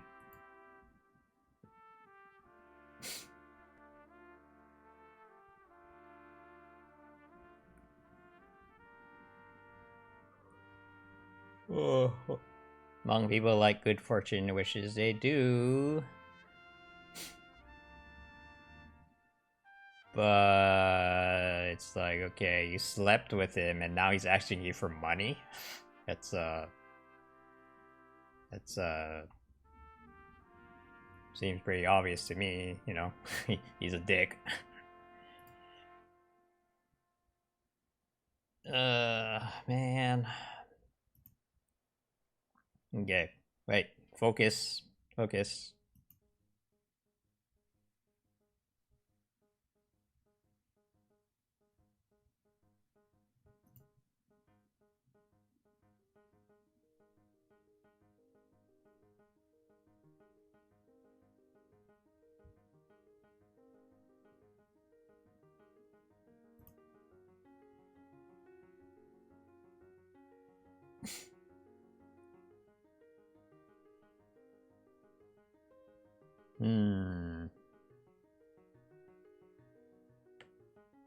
Okay, I think I know what to do. Okay, so I'm gonna make my video. I'll be right back.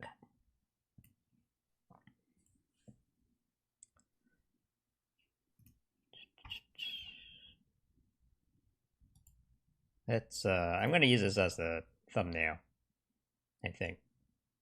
Maybe find a picture of her.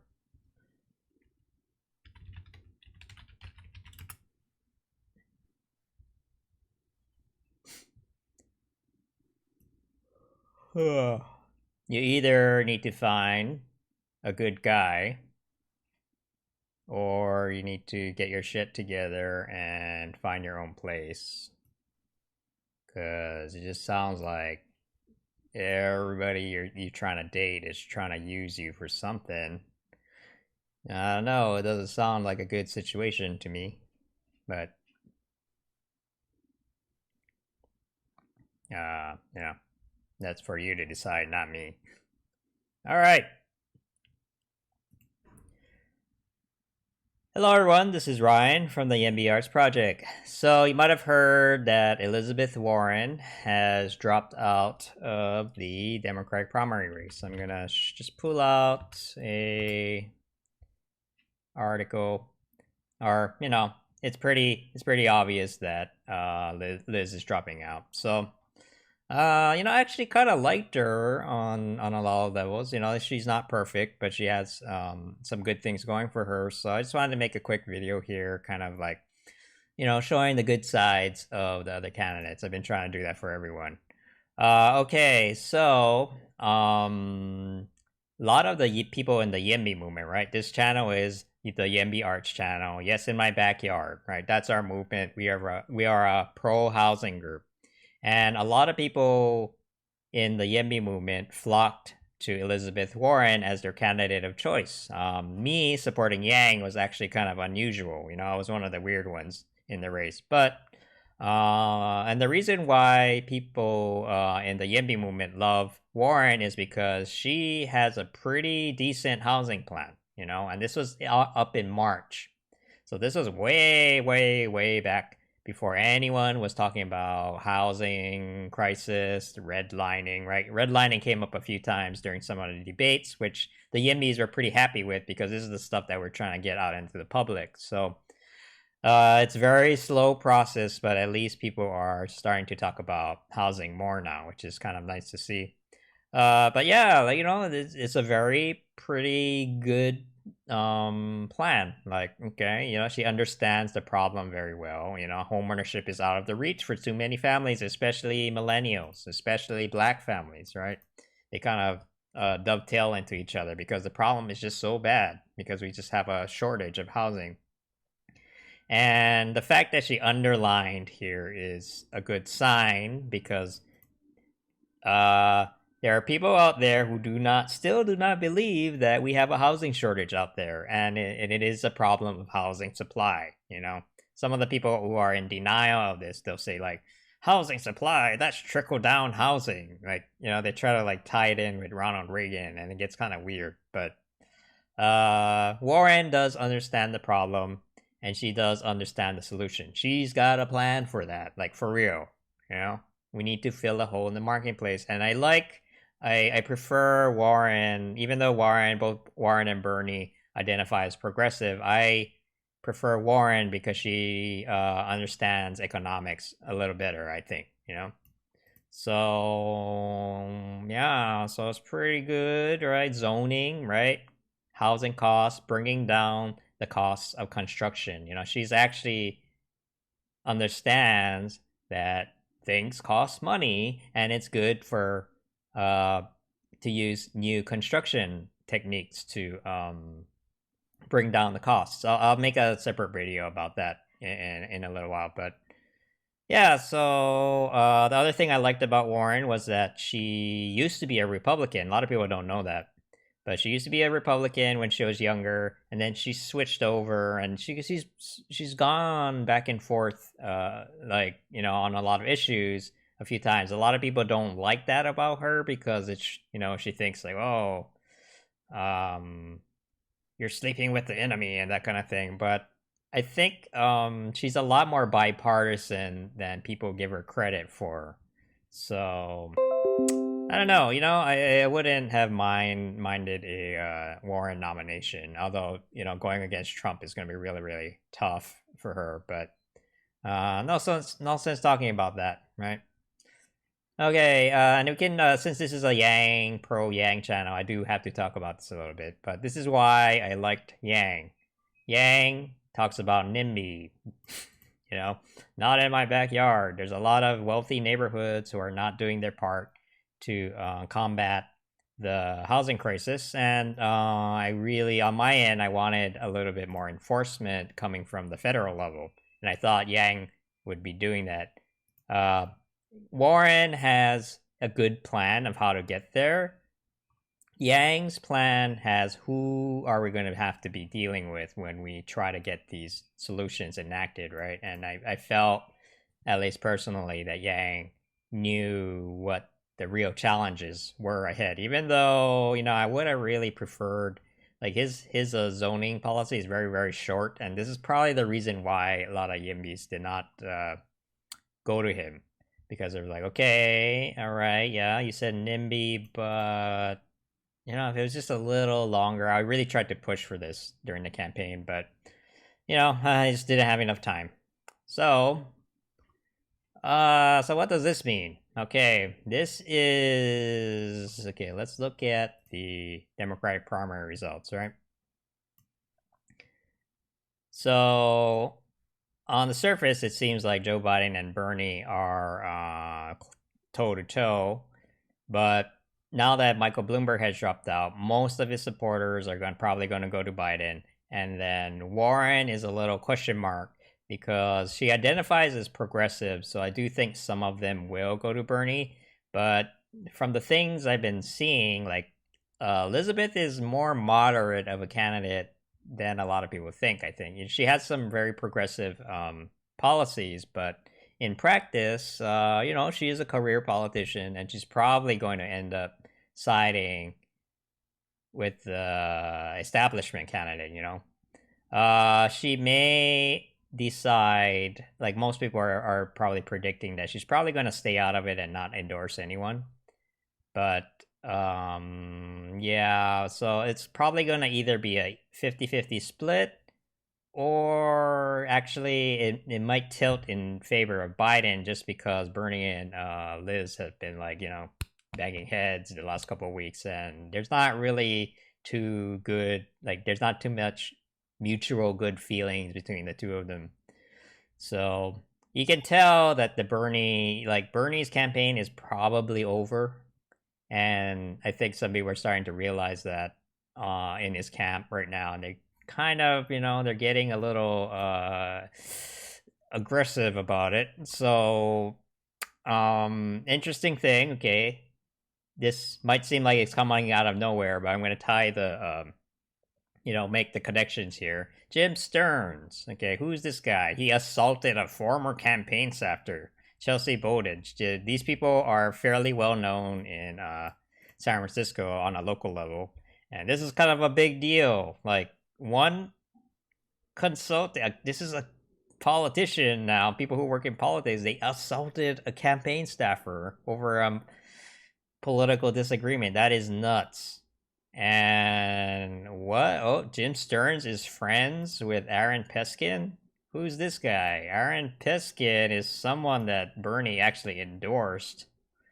And Aaron Piskin is one of the biggest NIMBYs in San Francisco. It kind of blew my mind that he would just like go out and endorse him. To his credit or whatever, I don't think he was aware how crazy this guy was, but oh man. So I don't know. There's all these like literal fights going on. I think there's a lot of frustration, and it's not looking too good for Bernie at this point. So. Like most likely outcome, people have been saying 80-90% chance of Joe Biden winning now. So that's kind of where we're at. All right, but there's something that I do agree on with Bernie. I want to end on a positive note that I did take a look at his Housing for All plan. There's a lot in there that I don't really like, but one thing I do agree with Bernie on is the need for more public housing, especially in California. But a lot of people don't know that we cannot build public housing in California. Why do we need public housing? Because low income housing, right? Like for example, if you're only going to pay like $100 a month in rent, there's no way a developer can turn a profit on that. So they're just not going to do it.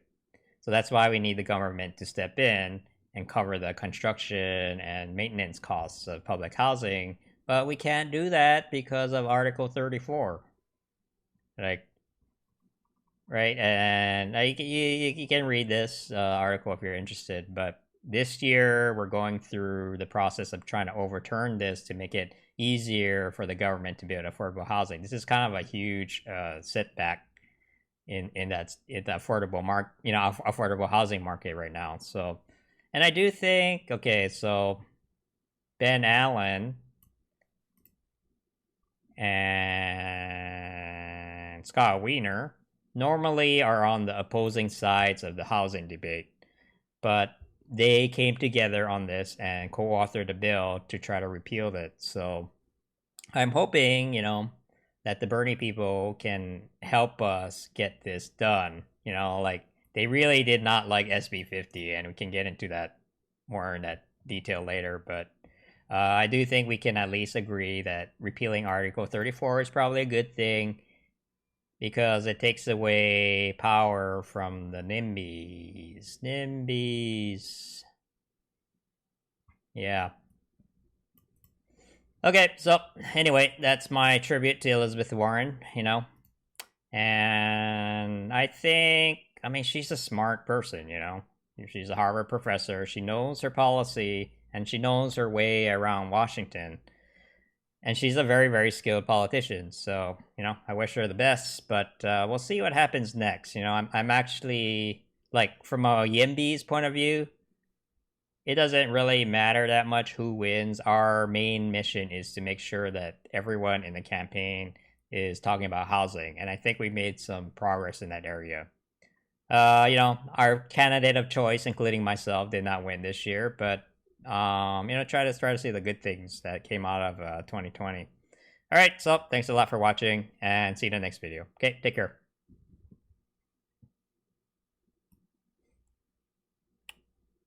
Alright. Hey, Runty Place. Yeah, sorry, I was making a video, so that's why I wasn't talking. I didn't have chat open. Okay, I'll wait a few minutes. Wait a few minutes while the video renders.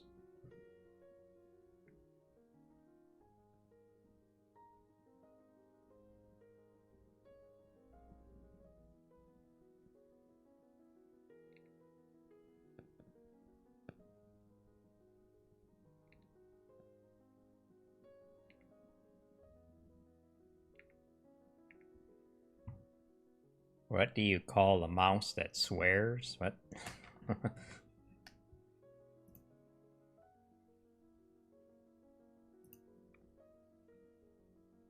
Yeah, we didn't do so well. The Yimbys did not do that well during this election cycle either on the local level, so...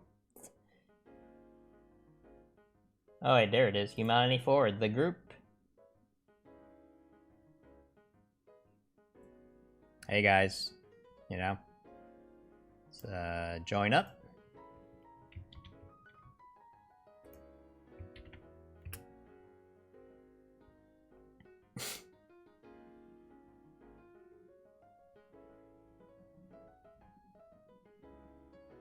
Is this a real group or is it?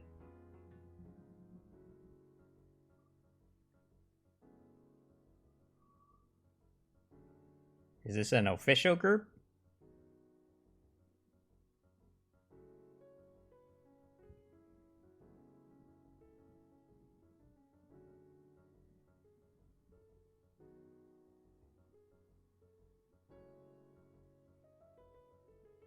Man, people are already giving money. Well, regardless if it's official or unofficial, I guess it does. As long as they're doing it in good faith, you know.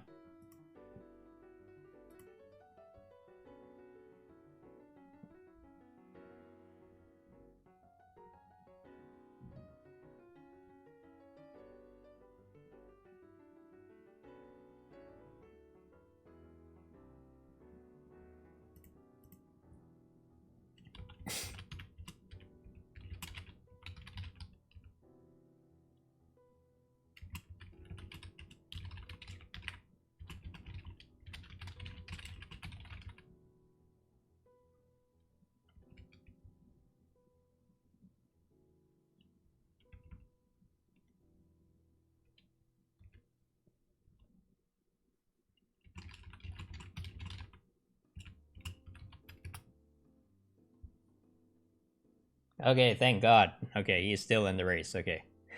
Got confused. I might as well just make the next.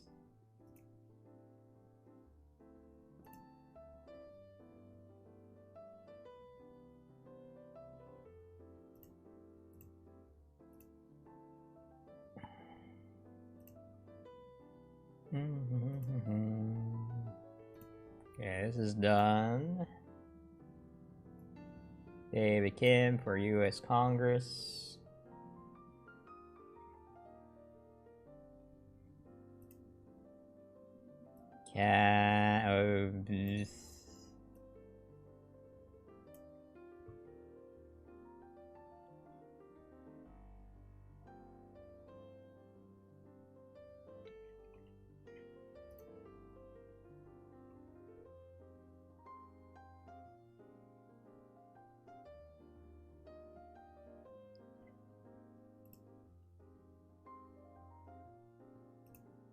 Oh man, this is kind of sobering though, man. Gomez, Jimmy has almost $1 million.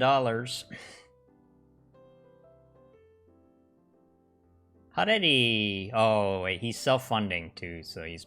Oh man.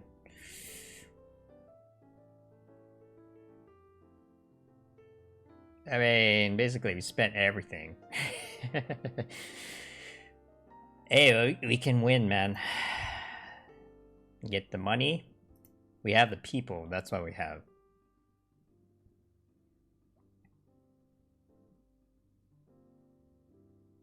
Okay, let's save this image.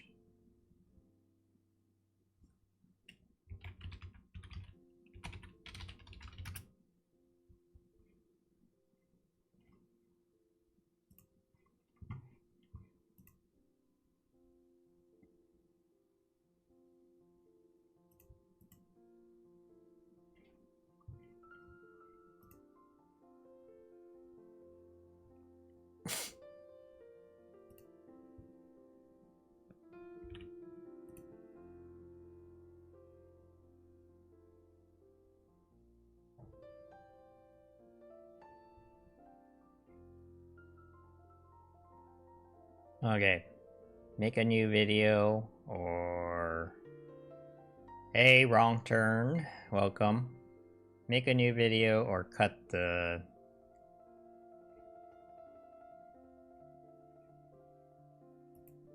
Okay, I think I'm just gonna make a new video.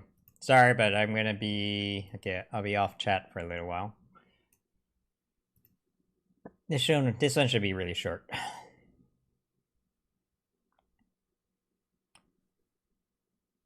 Hello everyone, this is Ryan from the YIMBY Arts Project. So, I live in David Kim. I live in his district.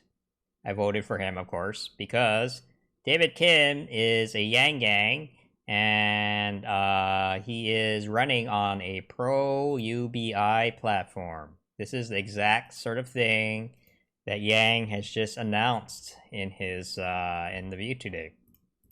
So, moving humanity forward. Oh, wait. Move humanity forward. There we go. So, he was on The View today on ABC. Whoopi Goldberg was there. She was super excited about him, of course. And he is announcing this nonprofit called Humanity Forward. Don't confuse this with the Humanity Forward Fund, which is a separate thing. But this is a nonprofit designed to promote the idea of universal basic income, and I do think that this is something that we were kind of doing anyway, right? I just went to a UBR car parade last weekend, and basically we're just driving around and, you know, promoting Andrew Yang's idea of the universal basic income, and so it'd be nice now to get a little bit more official support. This is going to take a little while to build up the support network for this kind of thing, but there are people interested in doing this, and I already see people jumping on it. So after today, I'm hoping that we'll get a little bit more organized. But back to David Kim. So this is like tied in because now David Kim can get kind of the support that he needs in order to beat Jimmy Gomez. So basically, how it works is that now that we have hit second place, this is amazing, by the way. Like the fact that we were able to do this, and I'll explain why. But we beat out several other candidates who have a lot more experience. You know, it's kind of like the Andrew Yang story, right? Like we beat out a lot of other candidates who have more political experience than us, just through the sheer passion of the Yang Gang, and now we're gonna go to toe with Jimmy Gomez. So what David is trying to do, his strategy is that we need to try to appeal to these other candidates who haven't made it, and try to get them on board. Now, it's not going to be easy. Why? So look at the campaign funding. Jimmy has almost $1 million on hand. We have about 1.6K. We are way outranked, and that's why the fact that we did as well as we did is amazing, because this happened just purely through canvassing, talking to people on the streets.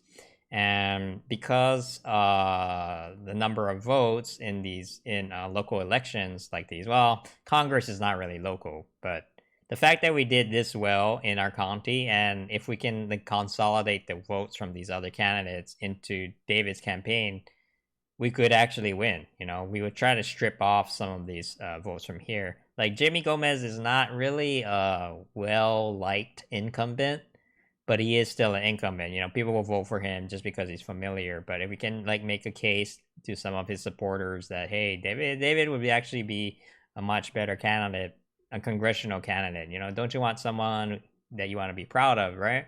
And so this is what we're gonna be pushing for in the next couple of months. So until November. So what's happening is that these two candidates are going to be going one-on-one, and then it's going to be David Kim or Jimmy Gomez. Honestly, most people don't know who Jimmy is. If we can just get David's name out there, I think we have a pretty good shot. We just have to promote the hell out of him, and we'll have a legit like UBI congressional candidate in the U.S. Congress. That would be kind of amazing, right? So this is yeah. So I'll be working with David, trying to like oh man, I just have so much things going on. I gotta do this, and I gotta do the local Yang Gang stuff, and I gotta try to help out David with his campaign. So this video is the first, probably out of many that I'll be making regarding yeah. So I was an early backer of him, you know. I gave him a little bit of money last I think I gave it to him in December. Yeah. But we're running on a shoestring budget here, so if you can, you know, if you have the means, please help him out, because yeah, we have the people, we have the passion. Jimmy does not have that, but he has the money, so we have to kind of beat him on the ground game, kind of like how Michael Bloomberg flopped, right, during the presidential campaign. Just because you have money doesn't mean you win. You know, it comes down to the votes, and we can compensate for that by having a good ground game, but we do need at least a little bit of money in order to go to toe-to-toe. So anyway, yeah, that's about it. We'll find out more going forward, because I'm pretty sure even David has some ideas about what he wants. How is he going to tie in this initiative, right, with kind of his campaign? And the fact that there's a lot of hype surrounding this is a good sign, because you know, the Yang campaign, the Yang people, whoever's running this the show here, they're not dumb. They know that, oh wow, you know, we have a chance, and it's in their interest too to see people like David Kim, you know, be successful. So hopefully there'll be a lot of support coming to his campaign in the next couple of weeks. Okay, so but either way, I don't know yet, so I'll keep you guys posted. And thanks a lot for watching, and see you in the next video. Okay, take care. Make a new video. Hey, I did. I just did. And I gotta make one more video. Alright, so that's taken care of. I can close all this.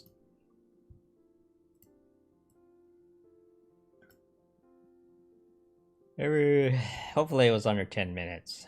And I think it was, but...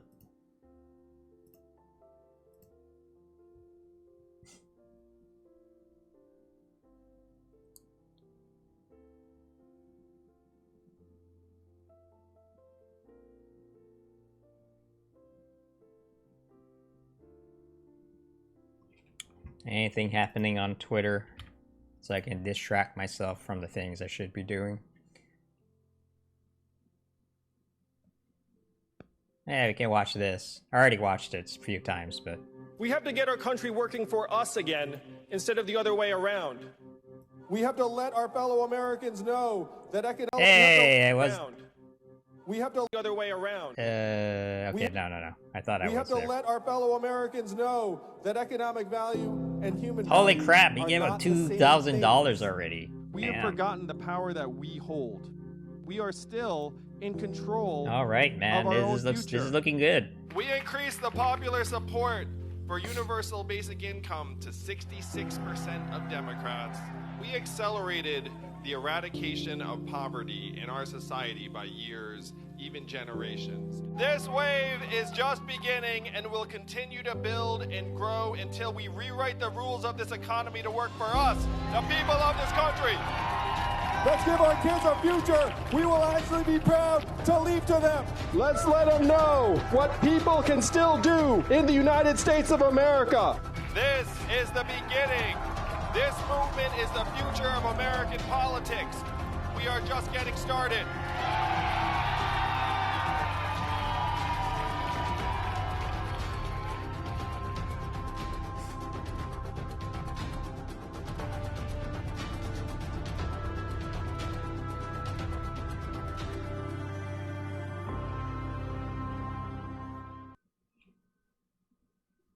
People hate homeless people having a dog. Yeah, that's kind of mean. You know, some of these people, they had their dog before they became homeless, you know, and then it's like, wow. Almost a year.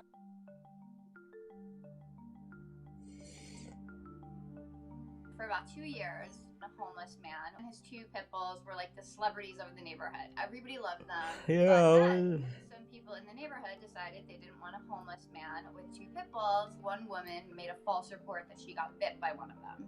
Animal control came and took the 2 dogs away. That's fucked with up, zero man. proof, no bite report, just threw them into isolation. That's which fucked means up. they weren't allowed to False have report. walks. Town members were not allowed to play with them. Basically, they would get food and water every day, and that's it. So for 8 months, these 2 playful dogs couldn't move their legs more than the length of their cage. They were unfairly imprisoned. We would go to the pound, you know, we weren't allowed to go inside, so we would just, you know, talk to them through the bars, and you'd see their faces, and I swore to those dogs that I would get them out. Yes, hi. Yes, Shira Ashraf, Animal Rescue Mission calling. We would call literally every single day. Hey, I spent 3 hours on hold today with animal control officers, the mayor. Yes, it's Shira Ashraf calling again. I spoke to the mayor earlier, and he said that you guys were going to get back to me. Any progress? Alright. Are you going home? Are you getting out of here? Well, I think the main part was that beginning, huh? Well, I mean, she's doing a good thing. But it's all, I don't know. I just feel like, man, people who work in homelessness services, it's just, after a while, they get burnt out, you know? Because it's just like, God, like, the problem is so overwhelming. So overwhelming.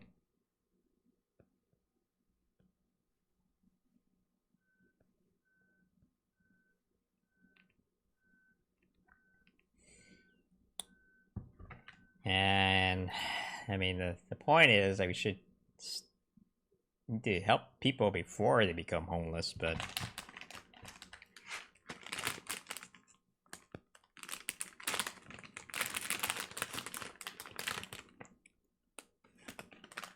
alright. Probably shouldn't eat dry foods before I make a video, but I'm hungry.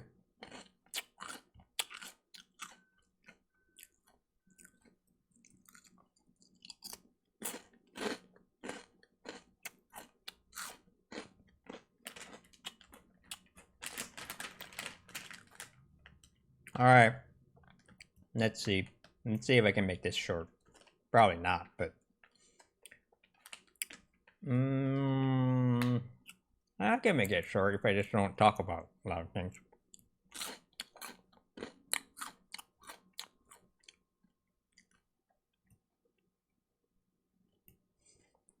Alright.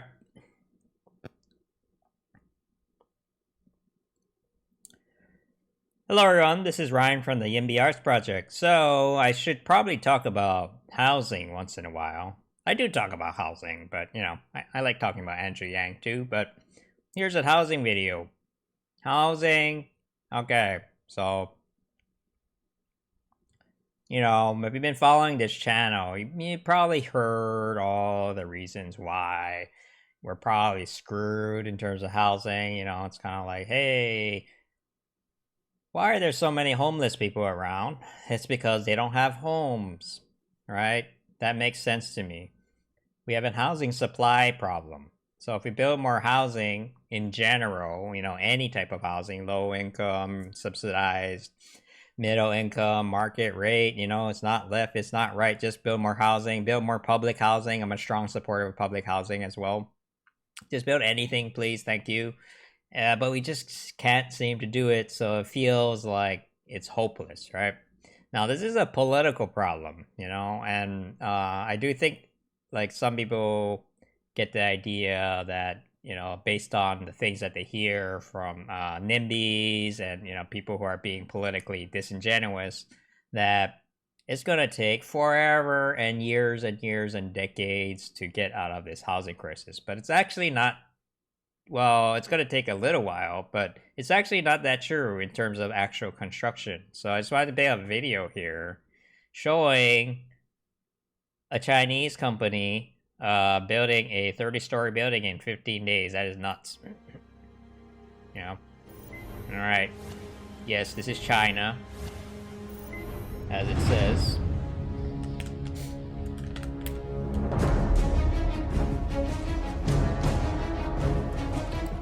I'm gonna make it even faster.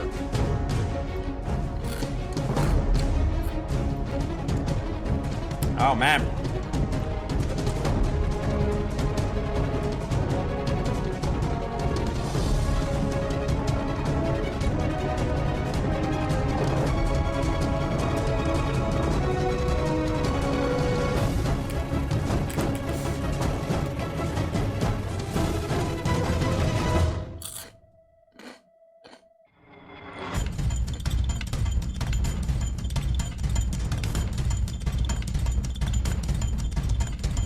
Alright. Earthquake resistant. Earthquake resistant. We need that in LA too. Energy efficient. Yep.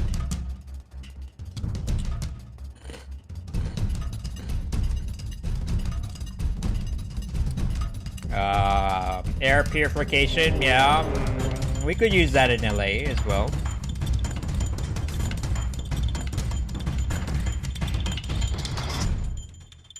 Okay, so, wow, okay. So, so they literally built this in 2 weeks, which is nuts, you know? And the thing is, like, developers get demonized a lot, politically speaking, especially in places like California, but, and you might know, I've been talking about this for a little while, but I'm probably going to be doing some projects with a real estate developer in the near future, so keep an eye out for that. But we've been talking about things like this, like, you know, this is called modular construction, and it can mean a lot of different things. But modular construction techniques, like the one you just saw, lets you build really quickly, really cheaply, and better. You know, faster, cheaper, better.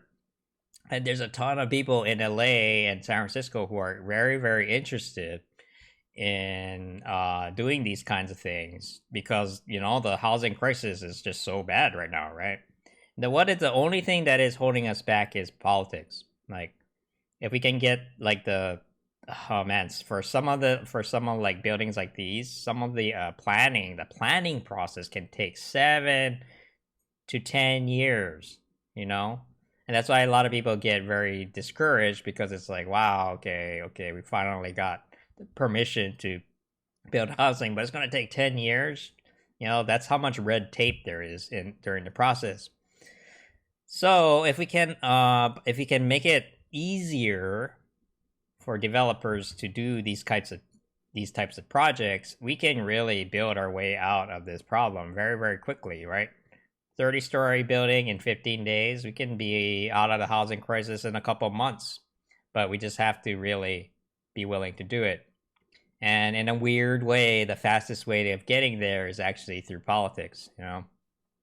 Unfortunately, 2020 is not really looking, well, it depends, right? So actually, yeah, I don't want to be too pessimistic, but a lot of the folks who are pro housing on a local level haven't been winning the seats that we wanted to, but there are still a few candidates out there who are, you know, still holding the torch. So I would I would do a little bit of research in your local area and see who's you know, who has a chance of winning in November, because for example, David Kim, who's running for Congress right now, actually has a shot of winning. He actually has a shot of winning the race. You know, right now he's behind, but it's going to be a one-on-one. And if we can consolidate the votes from the other candidates, we could have us like seriously have a pro UBI candidate in the race. Okay, this is getting a little off topic, but knowing David, he's also probably for common sense solutions like these, you know, because this has to do with innovation. So so I just wanted to like make people aware that the money is already there. The money, like, there are plenty of developers out there willing to take the risk of you know, they're gonna take a loan from the bank and try to do these construction projects, and in order to, you know, because that's their business, right? They want to turn a profit on these things. So the interest is there, the money is already there, and there's tons of people like the, you know, the laborers and experts are already on board with these ideas already. We're just waiting to get the green light, and that's going to have to come from politics, unfortunately. You know, we're kind of in a situation where, you know, we're in a stranglehold, yeah, and it's very frustrating knowing that we can do these things already, yet we're not doing it. China is doing it. So, you know, if you're a little bit worried about China leaving us behind, maybe you should be, you know? Okay, so that's about it. So thanks a lot for watching, and see you in the next video. Thank you.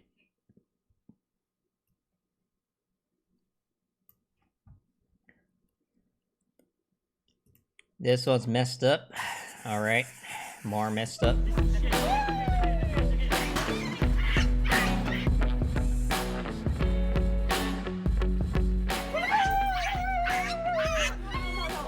Well, that's fucked up, man.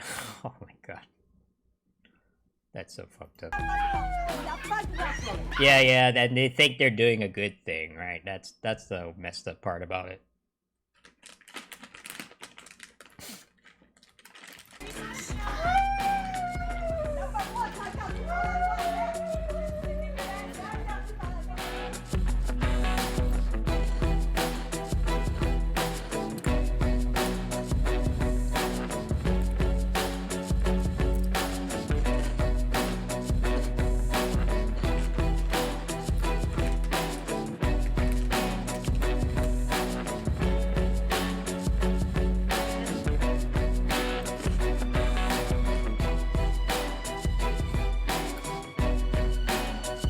Yeah, see, this is what happens when you go too far left, you know?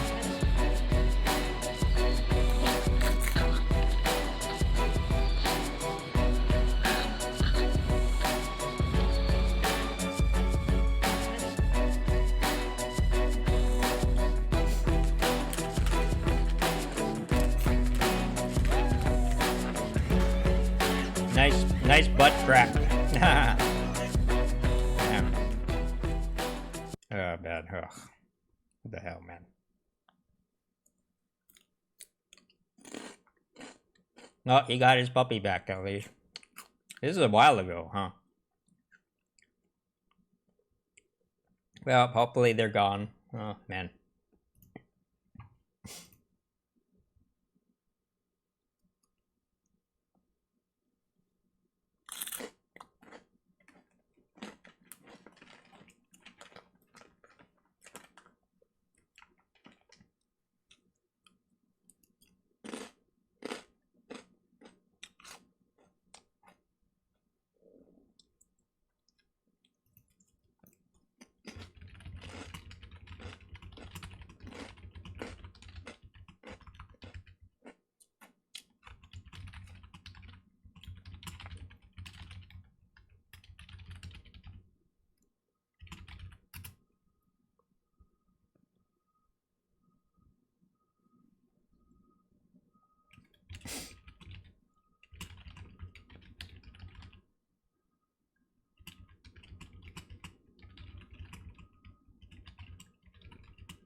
Yeah, it's like a man. Like, and they're supposed to be liberals, right? Like, what the hell, man? What the fuck?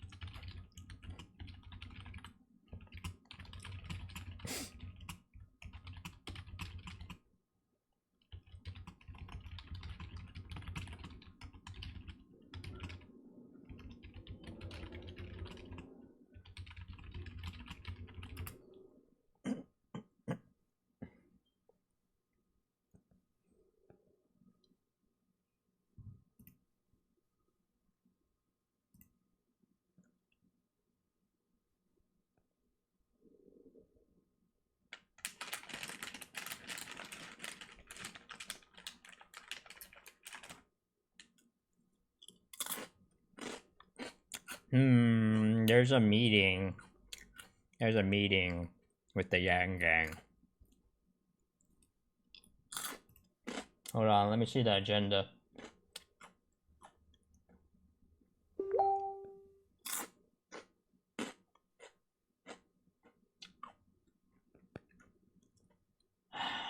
I should go. I should go to the meeting.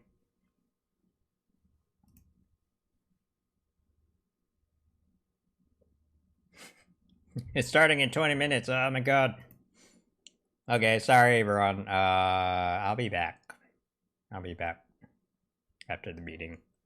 I can't live stream this one, unfortunately. They're gonna be talking about the Humanity Forward thing. So I have to pause the stream for a second.